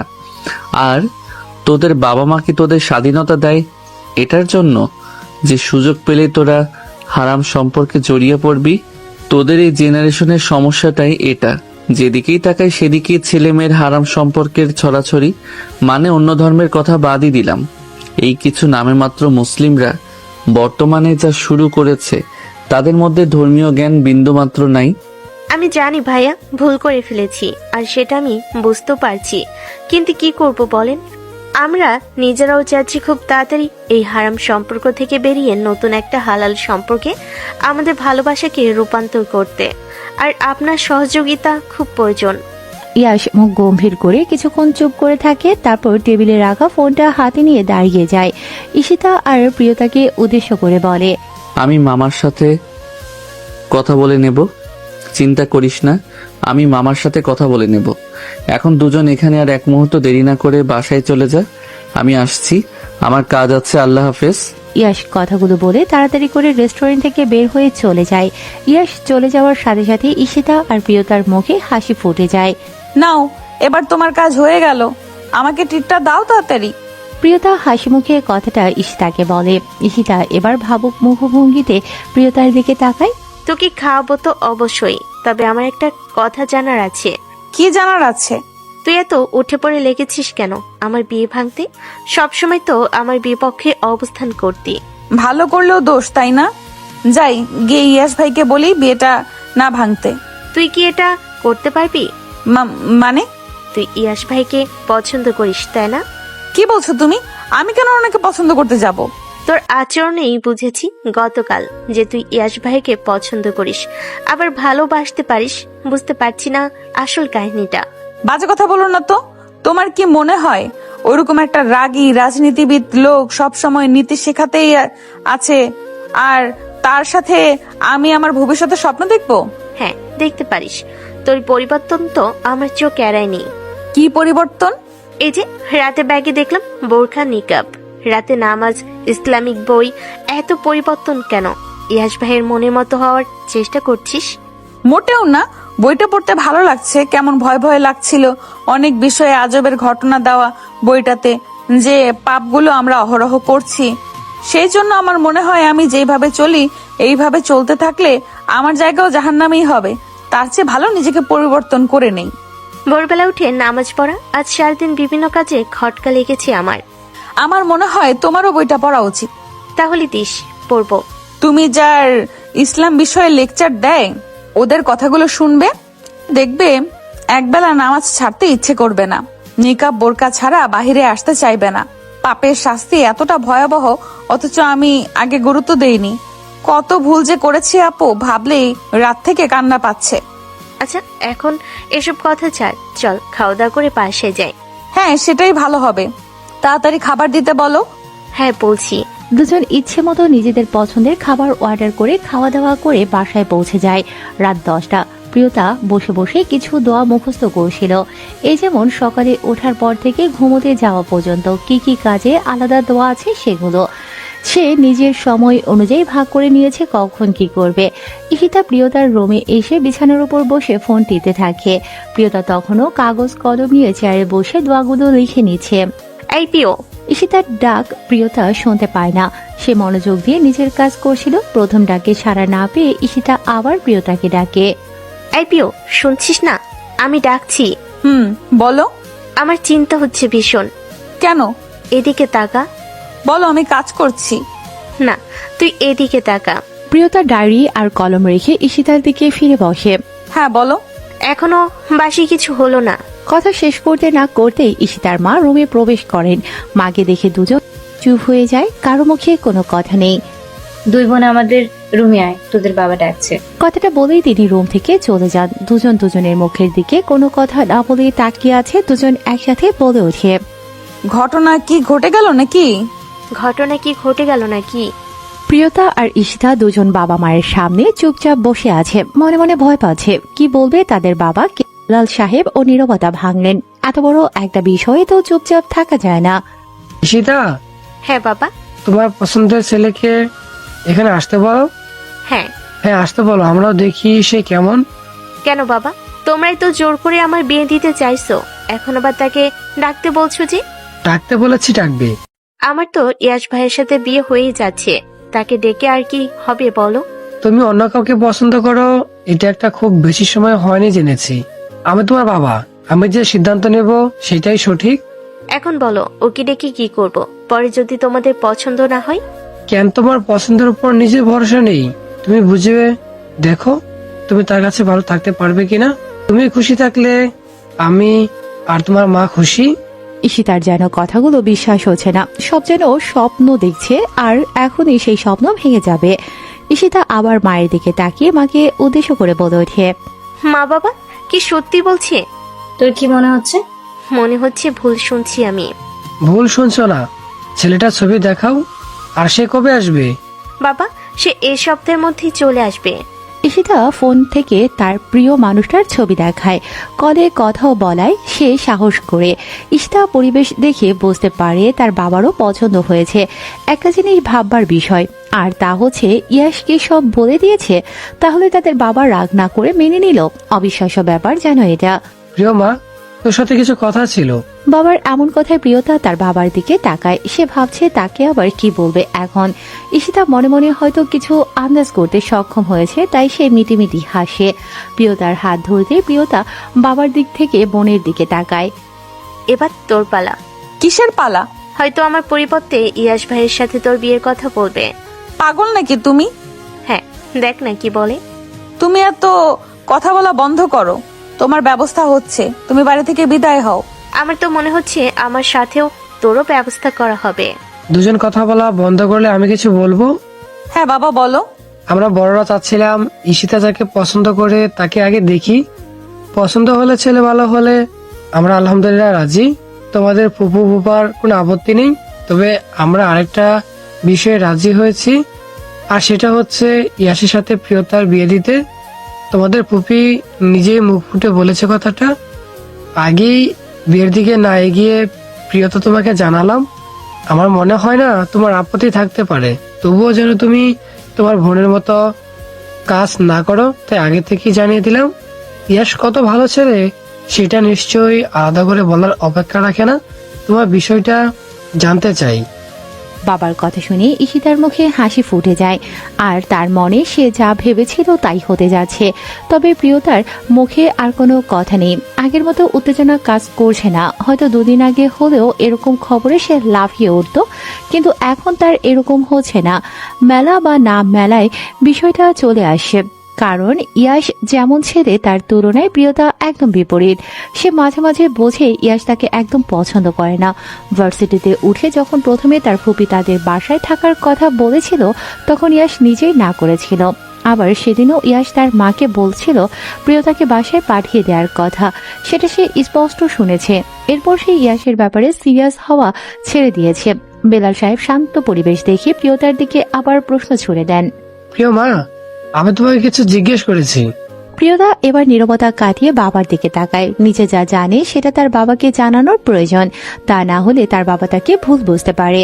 বাবা, আমার মনে হয় ইয়াশ ভাইয়া আমাকে খুব একটা পছন্দ করেন না। তুমি কিভাবে জানলে ইয়াস তোমাকে পছন্দ করে না? মা, আমি ছোট না, আমি ব্যবহারে বুঝি কে আমাকে পছন্দ করে নাকি করে না। কিভাবে বুঝলে ইয়াস অপছন্দ করে তোমাকে? বাবা, তোমারও তো বোঝা উচিত, ভার্সিটি থেকে 10 মিনিট দূরে ফুপির বাসা, তবুও কেন আমাকে হোস্টেলে থাকতে হয়? ইয়াশ ভাইয়া নিজেই নিষেধ করেছিলেন আমি যেন ওখানে না থাকি, না থেকে হোস্টেলে উঠি। আমি এই গত দিন ফুপির বাসা থেকে এলাম, তখন আমি নিজে স্পষ্ট শুনেছি আমি থাকলে ওনার সমস্যা হয়।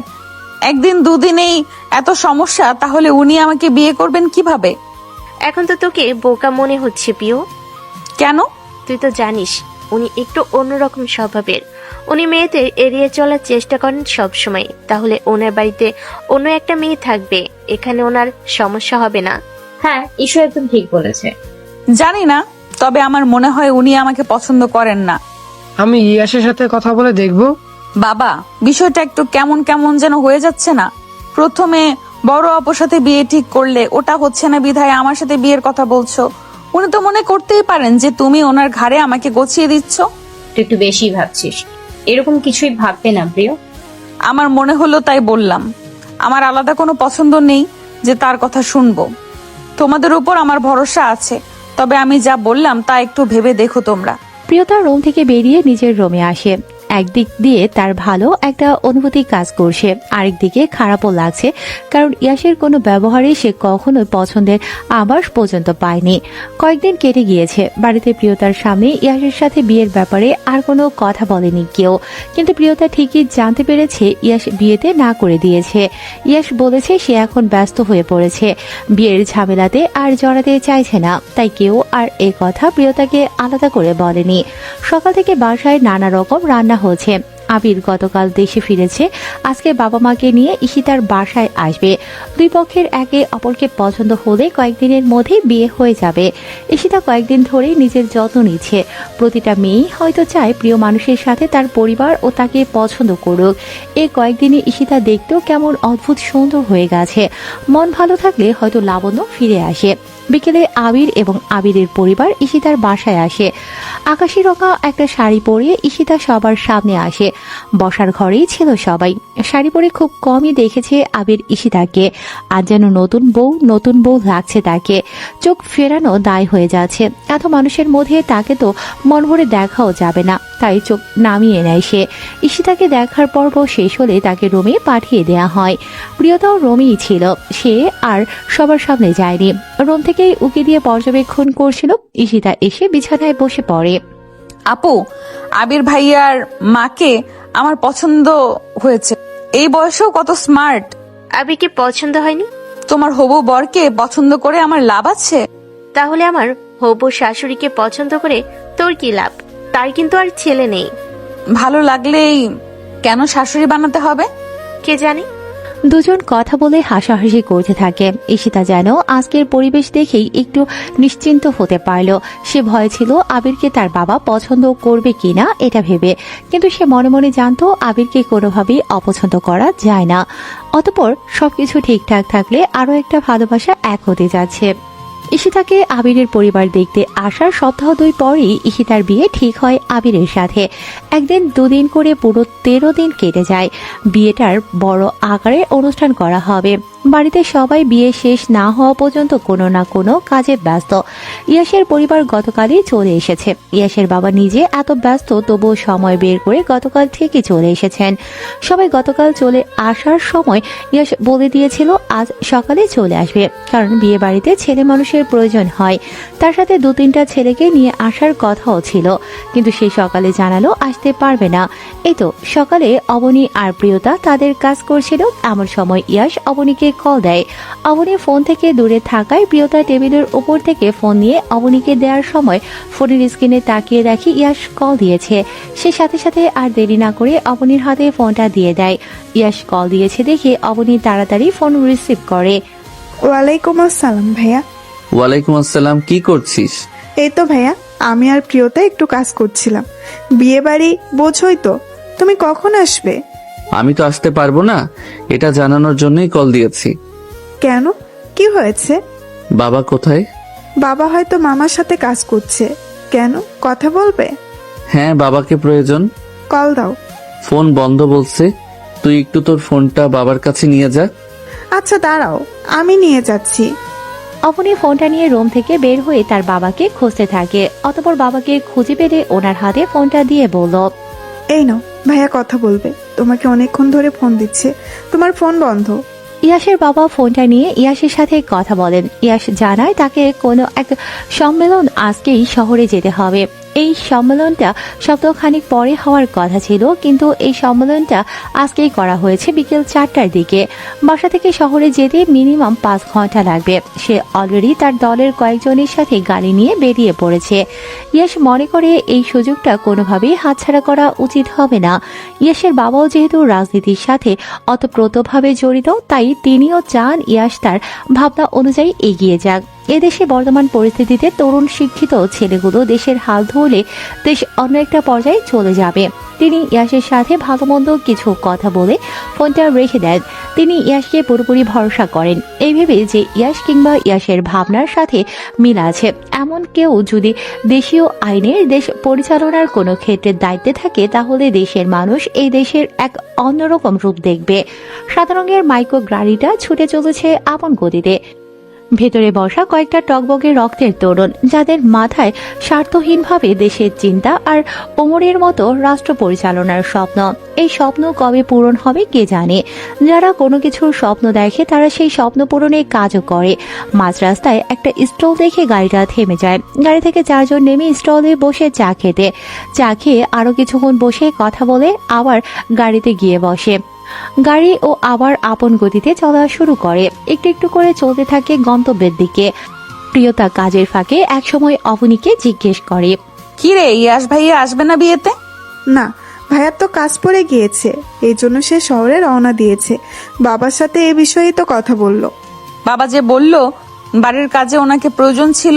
বাবাকে বলেছে ভাইয়া কয়েকজনকে এই বাসার ঠিকানা দিয়েছে, ওরা নাকি ঘন্টাখানেকের মাঝেই চলে আসবে। ওনারা তো জরুরি কাজ যে আজ আপুর বিয়ের দিনে বাইরে কোথাও যেতেই হলো। হ্যাঁ, জরুরি না হলে তো যেত না। হ্যাঁ, কত জরুরি কাজ জানা আছে। শুধু ছেলেদের দলবল নিয়ে এখানে ওখানে যাবে, ঘুরবে, মানুষকে ভয় দেখাবে। তারপর ওনার আবার গুরুত্বপূর্ণ কি কাজ। আমার ভাইয়া মোটেও এমন না। হ্যাঁ, খুব ভালো মানুষ উনি। অবশ্যই, আমার ভাইয়ার মতো ছেলেই পাবি না কোথাও। তোর ভাইয়ের মতো ছেলে কেন খুঁজতে যাব? সেটা তুই জানিস। বয়ে গেছে আমার ওনার মতো ছেলে খুঁজতে। যত প্রকারের। কিছু বললি?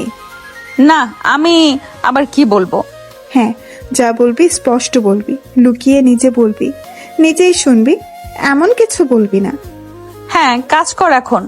জি, আপনিও আপনার কাজটা শেষ করুন। অবশ্যই ম্যাম। দুজন একসাথে হেসে ফেলে, নিজেদের কাজে মন দেয়। প্রিয়তা ভাবতে থাকে তার বড় বোনকে কি তাহলে পছন্দ করেছিল ইয়াশ? তার অন্য জায়গায় বিয়ে হয়ে যাচ্ছে বলেই কি সে আজ কাজ দেখিয়ে এ বাড়িতে আসলো না? একটা দীর্ঘ নিঃশ্বাস ফেলে প্রিয়তা। এখনো যে ওই লোকটার প্রতি থাকা ভালো লাগাটা শেষ হয়ে যাচ্ছে না। উনি তো তার সাথে বিয়েতে না করে দিয়েছে, ইয়াশ তার হয়নি, এটা সে মেনে নিতে সক্ষম হয়েছে। কিন্তু সে যদি অন্য কারো হয়ে যায় তাহলে বিষয়টা সে প্রিয়তা কিভাবে মেনে নেবে? দুপুরে গড়িয়ে বিকেল হয় এবং বিকেল গড়িয়ে সন্ধ্যা হয়ে গেছে। বিয়েটা খুব ভালোভাবে সম্পূর্ণ হয়েছে। বিয়ের সম্পূর্ণ হওয়ার পর ঈশিতাকে তার শ্বশুরবাড়ি নিয়ে যাওয়া হয়েছে। বাড়িতে এখন প্রিয়, তার বাবা মা, প্রিয়তা এবং ইয়াসের বাবা মা আর অবনী। ইলিয়াস সাহেব, ইয়াসের বাবা এবং বেলাল সাহেব বসে কথা বলছিলেন। সবার নামাজ হয়ে গেলেও প্রিয়তা এখনো জায়নামাজ ছেড়ে ওঠেনি। মিসেস রোবেলা, বেলা এবং অবনী তিনজন বসে গল্প করছিল। প্রিয়তা জায়নামাজ থেকে উঠে পাশের রুমে সবার সাথে বসতে যাবে, তখনই টেবিলে রাখা ফোনটা বেজে ওঠে। প্রিয়তা গিয়ে ফোনটা রিসিভ করে তার বান্ধবী রিমি ফোনটা দিয়েছে। হ্যাঁ রিমি, বল কেমন আছিস?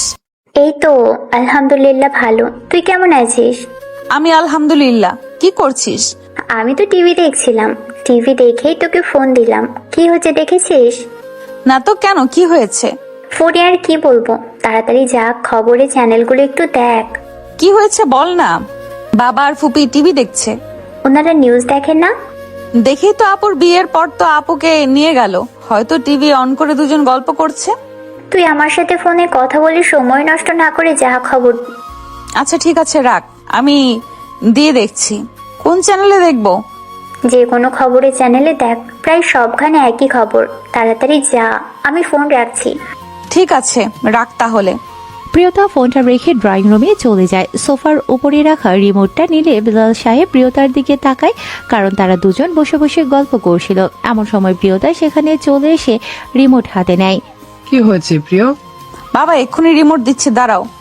সে না হয় পরে দাও, কিন্তু এভাবে এসে রিমোট নিলে যে কিছু হয়েছে? বাবা, রিমি মানে আমার বান্ধবী কল দিয়েছিল, বলল খবরের চ্যানেলে দেখতে তাড়াতাড়ি।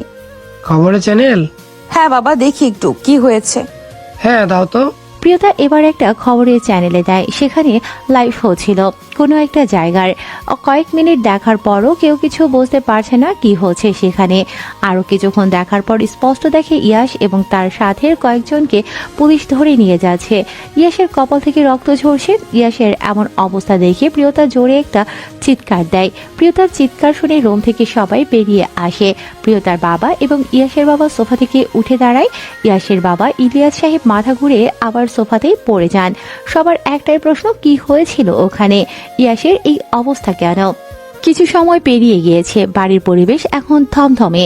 ইয়াশের মা কান্না করে যাচ্ছে। কি এমন হয়েছে কিছুই বুঝতে পারছে না। ইলিয়াস সাহেব কান্না থামাতে বলেন, কারণ খবর শুরু হতে যাচ্ছে, এবারে হয়তো কিছু একটা জানা যাবে।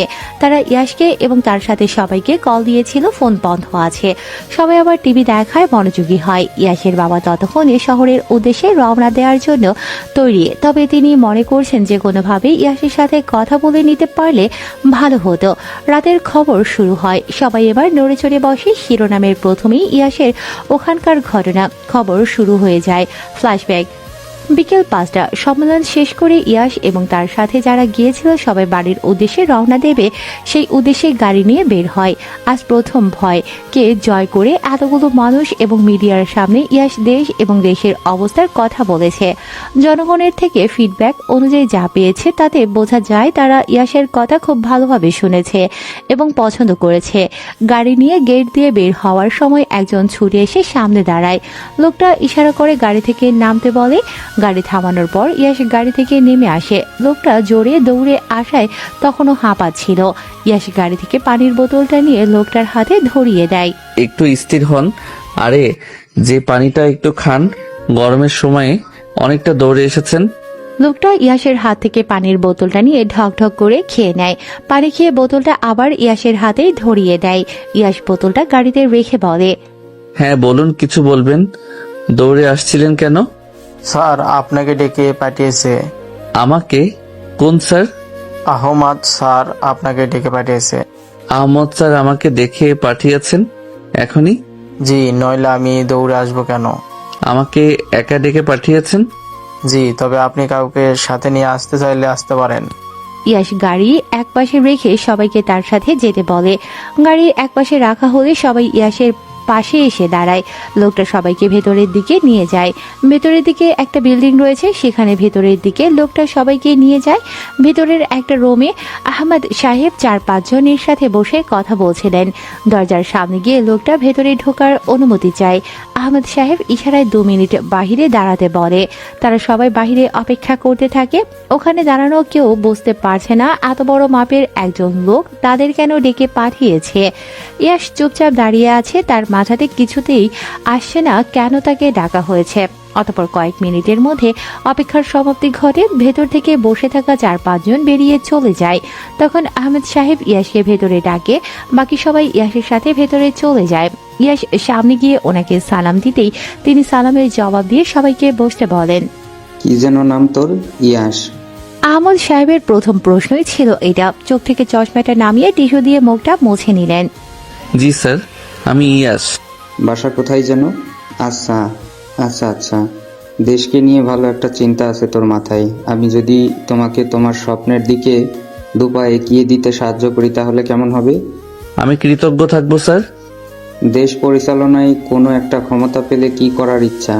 দেশের যে যে খাত বা যে জায়গাগুলোতে সমস্যা রয়েছে সেগুলো সমাধান করে নতুন একটা পরিবেশ এদেশের মানুষকে উপহার দেওয়ার ইচ্ছে আছে। তার মানে বলতে চাইছো কোথাও সমস্যা আছে, তোমার নজরে পড়েছে সেগুলো? জি স্যার, দেশের সাধারণ নাগরিক আমি। আমার বাক স্বাধীনতা আছে। দেশের কোনো কিছু খারাপ লাগলে আমার বলার অধিকার আছে বলে আমি মনে করি। শুধু তোমার মনে করলে তো চলবে না, সেটার পেছনে যথার্থ থাকতে হবে। শুধু তোমার কোনো কিছুতে খারাপ লাগলে যে সেটা খারাপ এমন তো নয়, হতে পারে সেটা অন্যদের কাছে ভালো। ধরো তুমি কোনো বাসায় চুরি করলে সেটা তোমার পছন্দ ছিল, কিন্তু অন্য সবার কাছে বিষয়টা অপছন্দের, তাই না? স্যার, খারাপ লাগাগুলোতে আমার ব্যক্তিগত কোনো স্বার্থ নেই। আমি তোমার মাঝে একটা অন্যরকম কিছু খেয়াল করছি। তুমি যদি চাও আমি তোমাকে তোমার স্বপ্ন পূরণে সাহায্য করতে পারি, কিন্তু তাতে আমি কি পাবো? আমার কাছ থেকে ভালোবাসা আর কৃতজ্ঞতা ছাড়া কি বা দেওয়ার আছে স্যার? তোমার থেকে তেমন কিছু চাই না, তোমার কাছে একটা জিনিস চাইবো। জি স্যার। ভালো একটা ভবিষ্যৎ দিতে পারবে। স্যার, আমি আমার সবটা দিয়ে চেষ্টা করব। আজ আর 8 ঘন্টা পর একটা মিটিং আছে, সেখানে তুমি আমার পরবর্তীতে যাবে। স্যার, আপনার পরিবর্তে? পরবর্তীতে বলবে আচ্ছা চলো আমিও যাব। তুমি আমার সাথে যাবে, ওখানে বড় বড় ব্যক্তিবর্গ থাকবে। আলোচনা সভায় মূলত কিছু সমস্যা বা ভালো কিছু হয়েছে এমন কিছু বিষয় সম্পর্কে। বাকি কথা গাড়িতে আলোচনা হবে। চলো, সময় হয়ে যাচ্ছে। এক প্রকার তাড়াহুড়ো করে সবাই বেরিয়ে পড়ে। ইয়াশ এবং তার সাথে যারা আছে তারা কেউই জানে না তারা কোথায় যাচ্ছে, কেন যাচ্ছে এবং গেলে কি হবে। সবার মাথায় একটাই চিন্তা ঘুরপাক খাচ্ছে, আদৌ কি ওখানে যাওয়া ঠিক হচ্ছে? এত চিন্তা মাথায় নিয়ে সবাই গাড়িতে গিয়ে ওঠে। আহমেদ সাহেবের গাড়িকে অনুসরণ করে ইয়াশদের গাড়ি চলতে থাকে। সন্ধ্যা 7টায় মাগরিবের নামাজের কিছুক্ষণ পর আলোচনা সভা শুরু হয়। সেখানে অনেক জায়গার অনেক মানুষ এসে অংশ নিয়েছে। একে একে কয়েকজনকে তাদের তাদের চোখে পড়া বা মনে হওয়া সমস্যা তুলে ধরতে মনে হয় যেন সরকার বা যারা দেশ পরিচালনার কাজে আছে তারা যেন সেই বিষয়গুলোতে লক্ষ্য রাখতে পারে। শেষের দিকে ইয়াসকেও সুযোগ দেওয়া হয়, কিন্তু তার কথা বলা শুরু করলে কয়েকজন শান্ত পরিবেশ অশান্ত হয়ে ওঠে। পরবর্তীতে পরিবেশের অশান্ত অবস্থা দেখে ইয়াসকে বসিয়ে দেয়া হয়। সেখানে সাংবাদিক সহ অনেকেই ছিলেন। তাদের মধ্যে একজন কোনো কিছুর পরোয়া না করে অশ্রাব্য ভাষায় গালি দিয়ে ফেলে। ইয়াসের সাথে থাকা ছেলেগুলো দুজন জবাব দিলে পরিস্থিতি আরো খারাপ হয়ে যায়। এক পর্যায়ে কোনো মতে আলোচনার সভা বন্ধ রাখা হয়। সবাই যার যার মতো বেরিয়ে যায়। বেরোনোর সময় একজন ইচ্ছে করে ইয়াসকে ধাক্কা দেয়। ইয়াস তাল সামলাতে না পেরে দেয়ালের সাথে গিয়ে আরেকবার ধাক্কা খায়। কপাল গিয়ে একদম দেয়ালের সাথে লাগে, রক্ত দেখা যায়। ইয়াসের সাথে থাকা একজন গিয়ে ধাক্কা দেওয়া লোকটার হাত ধরে, ছেলেটা তাকেও ধাক্কা দেয়। এভাবে দুজনের মধ্যে হাতাহাতি লেগে যায়। ইয়াস এবং পাশে থাকা বাকি সবাই থামাতে যায়। কিছুক্ষণের মধ্যে থেমেও যায়, কিন্তু ততক্ষণে বাহির থেকে পুলিশ এসে কয়েকজনকে নিয়ে যায়, সাথে ইয়াসকেও। এগুলো প্রতিটি টিভি চ্যানেলে সরাসরি দেখানো হয়। ইয়াসের সবগুলো কথা আলোচনার সবাই কয়েকজন পছন্দ না করলেও দেশের অধিক মানুষ তা পছন্দ করে। ইয়াস কথায় কথায় বলেছিল তার ইচ্ছের কথা, সমস্যার সমাধানের কথা, যে কথাগুলো মানুষের মনে দাগ কেটে যায়। ইয়াসের বাসা থেকে শহরের উদ্দেশ্যে বের হবেন, ঠিক তখনই ইয়াসের নম্বর থেকে কল আসে। তিনি সাথে সাথে কল রিসিভ করেন। আসসালামু আলাইকুম বাবা। ওয়ালাইকুম সালাম। কি অবস্থা তোমার? কিছুক্ষণ আগে টিভিতে সব দেখলাম। প্রিয়তা এসে খবরের চ্যানেল না দিলে তো জানতেই পারতাম না। আমি কি আসবো তোমার কাছে? কোথায় আছো এখন তুমি? বাবা শান্ত হন, আমি একদম ঠিক আছি। থানায় নিয়ে আসা হয়েছিল আমাদের, যারা ঝামেলা করেছে তারা ক্ষমা চেয়েছে। আমরা খুব তাড়াতাড়ি বাড়ি ফিরবো। আচ্ছা, কোথায় আছো এখন? আমরা থানা থেকে বের হলাম। এখন কি অন্য কোথাও যেতে হবে? না বাবা, সামনে সাংবাদিক আছে, তাদের সাথে সাক্ষাৎ করে তারপর যেতে হবে। আচ্ছা, সাবধানে চলে এসো। ইয়াসের সাথে কথা বলে ইলিয়াস সাহেব সবাইকে আশ্বাস দেন যে সবকিছু ঠিক আছে, চিন্তার কোনো বিষয় নেই। প্রিয়তা নামাজ শেষ করে মাত্রই ড্রয়িং রুমে আসে, আর এসে ইলিয়াস সাহেবের কথা শুনে স্বস্তির একটা নিঃশ্বাস ফেলে। তার মোনাজাত বিফলে যায়নি। ইয়াস ঠিক আছে, সে আল্লাহকে শুকরিয়া জানায়। আল্লাহ চাইলে কি না করতে পারে। সবাই এখন ইয়াসের অপেক্ষায় সময় পার করা শুরু করে। রাত প্রায় 1টা। বাড়ির কারো চোখে ঘুম নেই। ইয়াস কিছুক্ষণ আগেই এসেছে। ইয়াসের মা ইয়াসের কপালের জায়গাটা পরিষ্কার করে দিয়েছে। সবাই এক জায়গাতেই দাঁড়িয়ে বা বসে আছে। সেখানে নেই শুধু প্রিয়তা। তাদের থেকে দূরে নিজের রুমের দরজার কাছ থেকে সে উকি দিয়ে দেখছে। তার চোখ দুটো টলমল করছে। হঠাৎ ইয়াস তার দিকে তাকালেই সে রুমের ভিতরে ঢুকে যায়। ইয়াস বুঝতে পারে প্রিয়তা ওখানে দাঁড়িয়েছিল, কিন্তু এখানে সবাই আছে, সে কেন আসে না, এটা ভাবতে থাকে। ইয়াস ভাবতে থাকে প্রিয়তার সাথে তার মামা আর বাবা মা বিয়ের কথা বলেছিল। এটা কি প্রিয়তাও জানতো? সে নিষেধ করে দিয়েছে বলে কি প্রিয়তা তার কাছে আসে না? ইয়াস সেদিন প্রিয়তার বলা কথাটা তেমন মাথায় নেয়নি। কেন বলেছিল সেটাও জানতো না। ইয়াসের মা ইয়াসকে নিয়ে গিয়ে খাওয়ার জন্য বসিয়ে দেন। অনেক রাত হয়ে গেছে। সারাদিন এখানে ওখানে যাওয়ায় বাহিরে থাকায় ঠিকমতো খাওয়া দাওয়া হয়নি। ইয়াসও খাওয়া শুরু করে। তোমার আর এসব কাজে যেতে হবে না, এসব বাদ দাও, আমার ব্যবসায় হাত লাগাও। বাবা এসব কি বলছো? ঠিকই তো বলেছি ইয়াস। বাবা এই ঝামেলা বেঁধেছে কারণ আমি সঠিক ছিলাম। আমি তাদের কথায় তাল মিলিয়ে কথা বলিনি, সেজন্য এমন হয়েছে। তবু আমি চাই তুমি এসবে আর না জড়াও। আচ্ছা, আপাতত পরিবেশ ঠিক হোক। আহমদ স্যার বলেছেন কি হয় না হয় আমাকে জানাবেন। শুরুতে যদি এমন হয় তাহলে ভবিষ্যতে কেমন হবে বুঝতে পারছো? বাবা, সাফল্যের পথ সহজ হয় না। তোমার এই ইচ্ছের জন্য আমি আর তোমার মা হাই হতাশ করতে পারবো না ইয়াস। আমার কথা শোনো, এসব থেকে সরে এসো। ঠিক আছে, এবার যাও, সবাই ঘুমাও।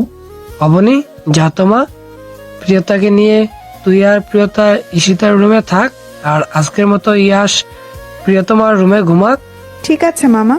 অবনী প্রিয়তার রুমে চলে যায় প্রিয়তাকে ডাকতে। প্রিয়তা এই রাতের বেলায় জানালার পাশে দাঁড়িয়ে বাহিরের চাঁদ দেখছিল। যে মেয়ে কিছুদিন আগে পর্যন্ত উশৃঙ্খল ধরনের ছিল, কথা বেশি বলতো, বাহিরে ঘোরাফেরা করতো, পর্দা করতো না, গান বাজনা মজা, বন্ধু বান্ধবদের সাথে আড্ডা ইত্যাদি নিয়ে থাকতো, সেই মেয়ে ভালোবাসার মানুষের সামনে পর্যন্ত যাচ্ছে না, নিজেকে সংবরণ করে রেখেছে। হেদায়েত কি আসলেই এত সহজে আসে কারো কাছে? এত সহজে সব রকম পাপ থেকে নিজেকে বাঁচিয়ে রাখা দেখা যায় যে মেয়ে বাইরে ঘোরাফেরার সময় পর্যন্ত কখনো কখনো ওড়না ব্যবহার করতো না, সেই মেয়ে নিজের ঘরের মধ্যে সমস্ত গায়ে ওড়না জড়িয়ে দাঁড়িয়ে আছে। প্রিয়তা এক মনে বাহিরে তাকিয়ে আছে, তার চারপাশে কি ঘটে যাচ্ছে না যাচ্ছে সেদিকে যেন তার কোনো ভ্রুক্ষেপ নেই। তার সমস্ত মনোযোগ যেন বাহিরের আকাশের ওই চারটায় রয়েছে। দেয়ালের সাথে মাথা ঠেকিয়ে কোনাকুনি ভাবে বাহিরের দিকে তাকিয়ে আছে, বাইরের দিকে তাকিয়ে আছে সে। অবনী প্রিয়তাকে এভাবে দাঁড়িয়ে থাকতে দেখে তার কাছে এগিয়ে যায়, তার কাঁধে হাত রাখে। প্রিয়তার কাঁধে স্পর্শ করতে সে চমকে ওঠে, পেছনে ফিরে তাকায়।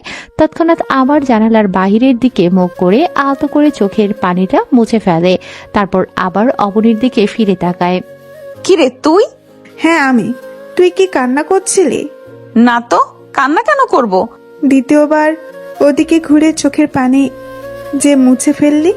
না না, এমনিও দিতে হয়েছিল। কি করছে সবাই? শুয়ে পড়ছে? না, মামা বলল আমাকে আর তোকে ঈশিতা আপুর রুমে ঘুমাতে। ইয়াস ভাইয়া তোর রুমে এখানে ঘুমাবে। হ্যাঁ ভাইয়া তো ভালো আছে, তুই গেলি না কেন ওখানে? না এমনি যাইনি, ভালো লাগছিল না। শরীর খারাপ লাগছে? না এমনি মন খারাপ লাগছে। মন খারাপের অসুখ ঠিক করার ওষুধ হবে? কি ব্যাপার, প্রেমে পড়েছো নাকি? কয়েকদিন আগে হলেও হয়তো পড়তাম, কিন্তু এখন প্রেমে পড়ার ইচ্ছে নেই। আচ্ছা চলো আমরা রুম ছেড়ে দেই। হ্যাঁ চল। প্রিয়তা আর অবনী ঈশিতার রুমে চলে যায়। এতক্ষণে সবাই ধীরে ধীরে নিজেদের রুমে যাওয়া শুরু করেছে। ইয়াশ সোফায় বসে আছে, প্রিয়তা আর অবনী পাশের রুমে চলে গেলে ইয়াশ প্রিয়তার রুমে যায়। ইয়াশ রুমে গিয়ে বিছানায় বসে পড়ে, পকেট থেকে ফোন বের করে দেখে তার ফোনের চার্জ নেই। এদিকে ওদিকে তাকিয়ে চার্জার খুঁজে পায় না, তখন অবনীকে ডাক দেয়। পাশের রুম থেকেই ইয়াশের ডাক শুনে প্রিয়তা অবনীকে তার ভাইয়ের কাছে পাঠিয়ে দেয়। অবনীও ইয়াশের ডাক শুনে তাড়াতাড়ি চলে আসে। হ্যাঁ ভাইয়া বলো। আমার ফোনে চার্জ নেই, চার্জারটা কোথায় খুঁজে পাচ্ছি না তো। দাঁড়াও আমি দিচ্ছি। এই নে, ফোনটা নে, একটু চার্জে লাগিয়ে দে। আচ্ছা দাও। এই শোন তো, হ্যাঁ বলো। প্রিয়তার কিছু হয়েছে না? মানে রুমে একা একা ছিল, দেখলাম আমি আসার পর আসলো না, সবাই আমার কাছে ছিল, কিন্তু প্রিয়তা গেল না যে। হ্যাঁ আমিও বিষয়টা খেয়াল করেছি। আমি রুমে এসে দেখি ও জানালা দিয়ে বাহিরের দিকে তাকিয়ে আছে, হয়তো কান্নাও করছিল। আমাকে দেখে সাথে সাথে চোখ মুছলো। হয়তো ঈশিতার বিয়ে হয়ে গেছে বাসায় একা একা, এই জন্য হতে পারে। আচ্ছা যা, অনেক রাত হয়ে গেছে, এখন ঘুমা, সকালে উঠে নামাজ পড়বি। ঠিক আছে, কিছু লাগলে আমাকে ডেকো। আচ্ছা যা। অবনী ইয়াশের থেকে বিদায় নিয়ে পাশের রুমে চলে যায় ঘুমোতে। আসলেই অনেক রাত হয়ে গেছে, সকালে এমনিতেও হয়তো ঘুম ভাঙবে না, অ্যালার্ম দিয়ে রাখতে হবে। অবনী এসে প্রিয়তার পাশে বিছানায় শুয়ে পড়ে। কেন ডেকেছিল? কোনো দরকার? হ্যাঁ, ভাইয়ার ফোনে চার্জ ছিল না তো, চার্জার খুঁজে পাচ্ছিল না, আমি ভাইয়ার ফোনটা চার্জে দিয়ে আসলাম। আচ্ছা ঘুমা তাহলে, অনেক রাত হয়ে গেছে। হ্যাঁ তুইও ঘুমা। দুজনের এত রাতে নিজেদের মধ্যে কথা বলা বলি না করে ঘুমিয়ে পড়ে। সকালে নাস্তা করেই ইয়াশ এবং তার বাবা মা অবনী সবাই বাড়ি ফিরে যায়, কারণ ঈশিতার শ্বশুর বাড়ি থেকে বলেছে তারা 7 দিন পর বাসায় এসে ঘুরে যাবে। সকাল সকাল সবাই বাসায় ফিরে যায়। ইয়াশ ভোরবেলা প্রিয়তার ব্যবহারে খুব অবাক হয়েছিল। হঠাৎ কারো পায়ের শব্দে ঘুম ভেঙে যায়। ঘুম ভেঙে গেলেও সে চুপচাপ চোখ বন্ধ করে শুয়ে থাকে। কেউ এসে মাথার পাশে অনেকক্ষণ দাঁড়িয়ে আছে, সে এটা বুঝতে পারে। মাথার পাশে দাঁড়িয়ে কেউ কান্না করছে, সে শব্দও বুঝতে পারছে। কিছুক্ষণ পর আবার পায়ের শব্দ পায়, তার মানে সে চলে যাচ্ছে। তখন ইয়াশ তাকিয়ে দেখে প্রিয়তা, তখনই সে তাকে ডাক দেয়। প্রিয়তার সাথে সাথে দাঁড়িয়ে যায়, সে এটা আশা করেনি। সামনের দিকে আর না এগিয়ে পেছনের দিকে ফিরে তাকায়। কি করছিলি এখানে? না মানে হ্যাঁ কি? আমি ডায়েরি নিতে এসেছিলাম। নিয়েছিস? হ্যাঁ নিয়েছি। এই ভোরবেলা ডায়েরি দিয়ে কি হবে? একটু দরকার, এজন্য নিতে এসেছিলাম। রাতে সবাই আমাকে নিয়ে ব্যস্ত ছিল, তুই আসলি না কেন? ইয়াশের এই প্রশ্নের কি জবাব দেবে সেটাই ভাবছে। সে যে রাতে তার সামনে যেতে পারেনি বলে মনটা খসখস করছিল, ঘুম আসছিল না, তাই দেখতে এসেছিল এক নজর। সেটা তো তাকে জানানো যাবে না। কি হলো? আমি কিছু জিজ্ঞেস করেছি? ভালো লাগছিল না জন্য রুম থেকে বের হইনি। তুই জানিস না, একটা রুমে যখন একটা পুরুষ একা থাকে সেখানে একা যেতে নেই। এই ভোরবেলা এখানে আসা কি তোর ঠিক হয়েছে? আমার এখানে আসার কোনো খারাপ উদ্দেশ্য নেই, প্রয়োজন ছিল বিধায় এসেছিলাম, প্রয়োজন শেষ তাই চলে যাচ্ছি। তোর প্রয়োজনটা কি লুকিয়ে লুকিয়ে আমাকে দেখা? মোটেও না। আমি কেন অন্য কাউকে লুকিয়ে দেখতে যাব? ডায়েরি নেওয়ার ছিল, এই যে দেখুন নিয়েছি, এখন আসছি। প্রিয়তা আর দেরি না করে রুম থেকে বেরিয়ে যায়। ইয়াশা প্রিয়তার কথা লুকিয়ে পালিয়ে যাওয়া দেখে মিটিমিটি হাসে আর অবাক হয় এটা ভেবে যে তার প্রতি অভিমান এত যে রাতে দেখতে আসলো না, আর ভালোবাসা এত গভীর হয়ে গিয়েছে যে সবার চোখ ফাঁকি দিয়ে তাকে দেখার লোভ সামলাতে পারেনি। দিনের পরে অন্ধকারাচ্ছন্ন রাত, আর রাতের পরে নতুন আরেকটা দিন।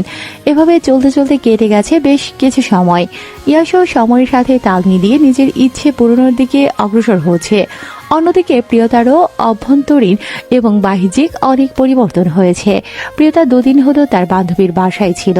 ক্লাস শুরু হবে কয়েকদিনের মাঝেই, তাই সবাই পড়াশোনায় ব্যস্ত হওয়ার আগে একসাথে ভালো কিছু সময় পার করলো। বান্ধবীদের সাথে দিনের সবটা সময় কাটালেও সন্ধ্যার পর সে ভালো লাগা কাজ করে। সবাই একসাথে থাকলে সেটা আসলে পরিমাপযোগ্য না, তাই সবাই মিলে ঠিক করে যে কোনো একজনের বাসায় কয়েকজন মিলে দুদিন মজা করবে। বিকেলবেলা সেই বাসা থেকে বেরিয়েছে লাইব্রেরির উদ্দেশ্যে। লাইব্রেরি থেকে এখন সোজা নিজের বাসায় চলে যাবে। তার বাসা থেকে কিছুটা দূরেই লাইব্রেরিটা আছে। কিছুদিন যাবত তার বই পড়ার খুব অভ্যাস জন্মেছে। প্রিয়তা লাইব্রেরিতে পৌঁছে তার নিজের পছন্দ অনুযায়ী বইগুলো কিনে আবার বাসার উদ্দেশ্যে রওনা দেবে। এমন সময় ঈশিতার কল আসে। সে তাড়াতাড়ি ব্যাগ থেকে ফোনটা বের করে রিসিভ করে। আসসালামু আলাইকুম আপু, কত দূর আসছো তোমরা? আমরা তো বাসায় চলে এসেছি, তুই কোথায়? আমি তো এই যে লাইব্রেরিতে বই কিনতে এসেছিলাম, কেনা হয়ে গেছে, আমি বাসায় আসছি। হ্যাঁ, তাড়াতাড়ি বাসায় আয়। আর হ্যাঁ, শোন তো। হ্যাঁ বলো। তোর কাছে কি টাকা আছে? কেন, কিছু লাগবে তোমার? টাকা থাকলে একটা লাল ওড়না নিয়ে আসিস তো, বউ ওড়না। বউ ওড়না দিয়ে কি হবে? আমারটা খুঁজে পাচ্ছি না, আসার সময় হয়তো ওটা নিয়ে আসিনি। তোর ভাইয়ের বন্ধু ফটোগ্রাফার, ও এখানে আসবে, ভাবলাম কটা ছবি ওঠাবো। বউ সাজে ছবি উঠতে হবে নাকি? হ্যাঁ, ইচ্ছে হচ্ছে। আসার সময় প্লিজ নিয়ে আসিস বোন। আচ্ছা ঠিক আছে, নিয়ে আসছি, কিন্তু তোমার পছন্দ হবে? তোর যেটা ভালো লাগবে সেটা নিয়ে আসবি। তোর পছন্দের উপর আমার ভরসা আছে। এবার যা, একটু দেখে শুনে সুন্দর দেখে বউ ওড়না নিয়ে আয়। সে না হয় নিয়ে আসছি, কিন্তু বাসায় এত হইচই কেন? কোথায় হইচই? আমাদের বাসার খবর শুনে অবনী এসেছে, গল্প করছি বসে সবাই। সত্যি করে বলো তো, কখন এসেছো? আমাকে ছাড়া তোমরা এত মজা কেন করছো? দাঁড়াও, আমি আসছি। আমরা এসেছি সকালেই, অবনীও সকালেই এসেছে। বাহ, সবাই বাসায় সকাল থেকেই আছো আর আমাকে বলনি? তুই তো মজা করতে গিয়েছিস বান্ধবীর বাসায়, তাই আর বিরক্ত করিনি। এখন তাড়াতাড়ি ওনা কিনে বাসে ফিরাই, সবাই অপেক্ষা করছে। সবাই অপেক্ষা কেন করছে? সবাই কে কে? সবাই মানে আমি, তোর ভাইয়া, অবনী। আসছি, ফোন রাখো। হ্যাঁ, তাড়াতাড়ি চলে আয়। ঈশিতা কল কেটে দেয়। একটুর জন্য সব বলে দিয়েছিল। পাশ থেকে অবনী বড় বড় করে তাকিয়ে আছে। তোর আবার কি হলো? এখনই তো মুখ ফসকে সব বলে দিতে চাচ্ছিলে তুমি। আরে বলিনি তো কিছু। সো লিভ ইট মেরি জান। কিছু বুঝতে পারলে আমাকে একদম সাথ থেকে ফেলে দিতা। আমি কি তোমাকে ছেড়ে দিত? ভাইয়া কি করতো সেটা পরে দেখা যেত, আগে তোমাকে তো ফেলতাম। এই তোমাদের এত কথা কেন? কাজ শেষ করো তাড়াতাড়ি, দেখছো না কত কাজ বাকি এখনো। আপনার বউকে ফরফর করে বেশি কথা বলতে নিষেধ করে দেন ভাইয়া। কেন, সে কি করলো? আরে কিছু বলিনি, কিন্তু এখন নে কাজ কর। আর এই যে শালিকা, প্রিয়তাকে প্রিয়তা বলা বাদ দাও, সে তোমার সিনিয়র। হ্যাঁ, কথাবার্তায় পরিবর্তন আনতে হবে। দেখছি কি করে সম্ভব হয়। একদম সোজা ভাবিতেই চলে যাব ভাবছি। অপরের কথায় সবাই একযোগে হেসে ওঠে। তাদের হাসির শব্দে অন্য পাশে থাকা একজন তাদের দিকে এগিয়ে আসে। কি হচ্ছে এখানে? তেমন কিছু না ভাইয়া, কাজের মাঝে বিনোদন হচ্ছে, তবে ফাঁকি কিন্তু দিচ্ছি না। আর হ্যাঁ, নিজে তো ভুল করে বউ ওনা নিয়ে আসেননি, প্রিয়তাকে কিন্তু বউ ওনা নিয়ে আসতে বলেছি। বউ কি না নিয়ে আসবে? বউ ওড়না? আপনি যেমন নিজের কাজ সম্পূর্ণ করতে পারেননি, বাকিটা বউ নিজে করবে, বা না জেনে বুঝে। বেচারি। আচ্ছা, শাড়িটা ঠিক মতো রেখে এসেছেন? আর চিরকুট? হ্যাঁ, রেখে এসেছি বিছানার উপর। আচ্ছা, এবার চটপট কাজ শেষ করি আমরা। হ্যাঁ, চিন্তা নেই ভাই, সব হয়ে যাবে। আপনারা না থাকলে এত কিছু করতামই না। জানি তো, কাজী নিয়ে এসে কবুল বলে নিয়ে যেতেন। একমাত্র শালিকা বলে কথা, এমনি এমনি এত নিরামিষ ভাবে কিভাবে যেতে দেই? বেচারি অবাকের চরম পর্যায়ে চলে যাবে। সবাই কাজ করার পাশাপাশি মজা করতে থাকে। সারপ্রাইজ পেতে যেমন ভালো লাগে তেমন সবাই মিলে কাউকে সারপ্রাইজ দেওয়ার কাজ করতেও ভালো লাগে। সবাই মিলে আড্ডা দেওয়ার সাথে সাথে কাজ করতে থাকে। প্রিয়তা বাসায় ঢুকে সোজা রান্নাঘরে চলে যায়, কারণ বাসায় ঢুকেই রান্নাঘর থেকে দারুণ গন্ধ পাচ্ছিল। রান্নাঘরে গিয়ে দেখে তার মা আর ফুপু রান্নায় ব্যস্ত। রান্নাঘরে ঢুকে প্রিয়তা তাদের সালাম দেয়। দুজনেই একসাথে সালামের জবাব দেয়। ফুপিও এসেছো? হ্যাঁ, কেন আসতে পারি না তোদের বাড়ি? আমি কি সেটা বলেছি নাকি বলো? আমি বাসায় নেই আর সবাই বাসায় এসে মজা করছো, নানা রকম রান্না করছো।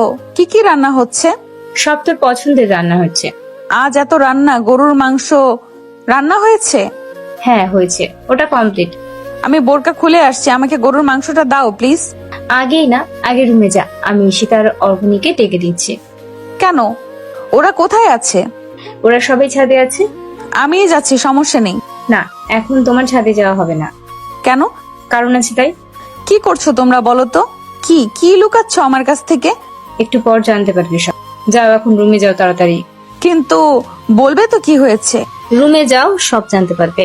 প্রিয়তাও আর কথা না বাড়িয়ে নিজের রুমের দিকে চলে যায়। মিসেস বেলা রান্নাঘর থেকে ছাদের দিকে যেতে থাকে।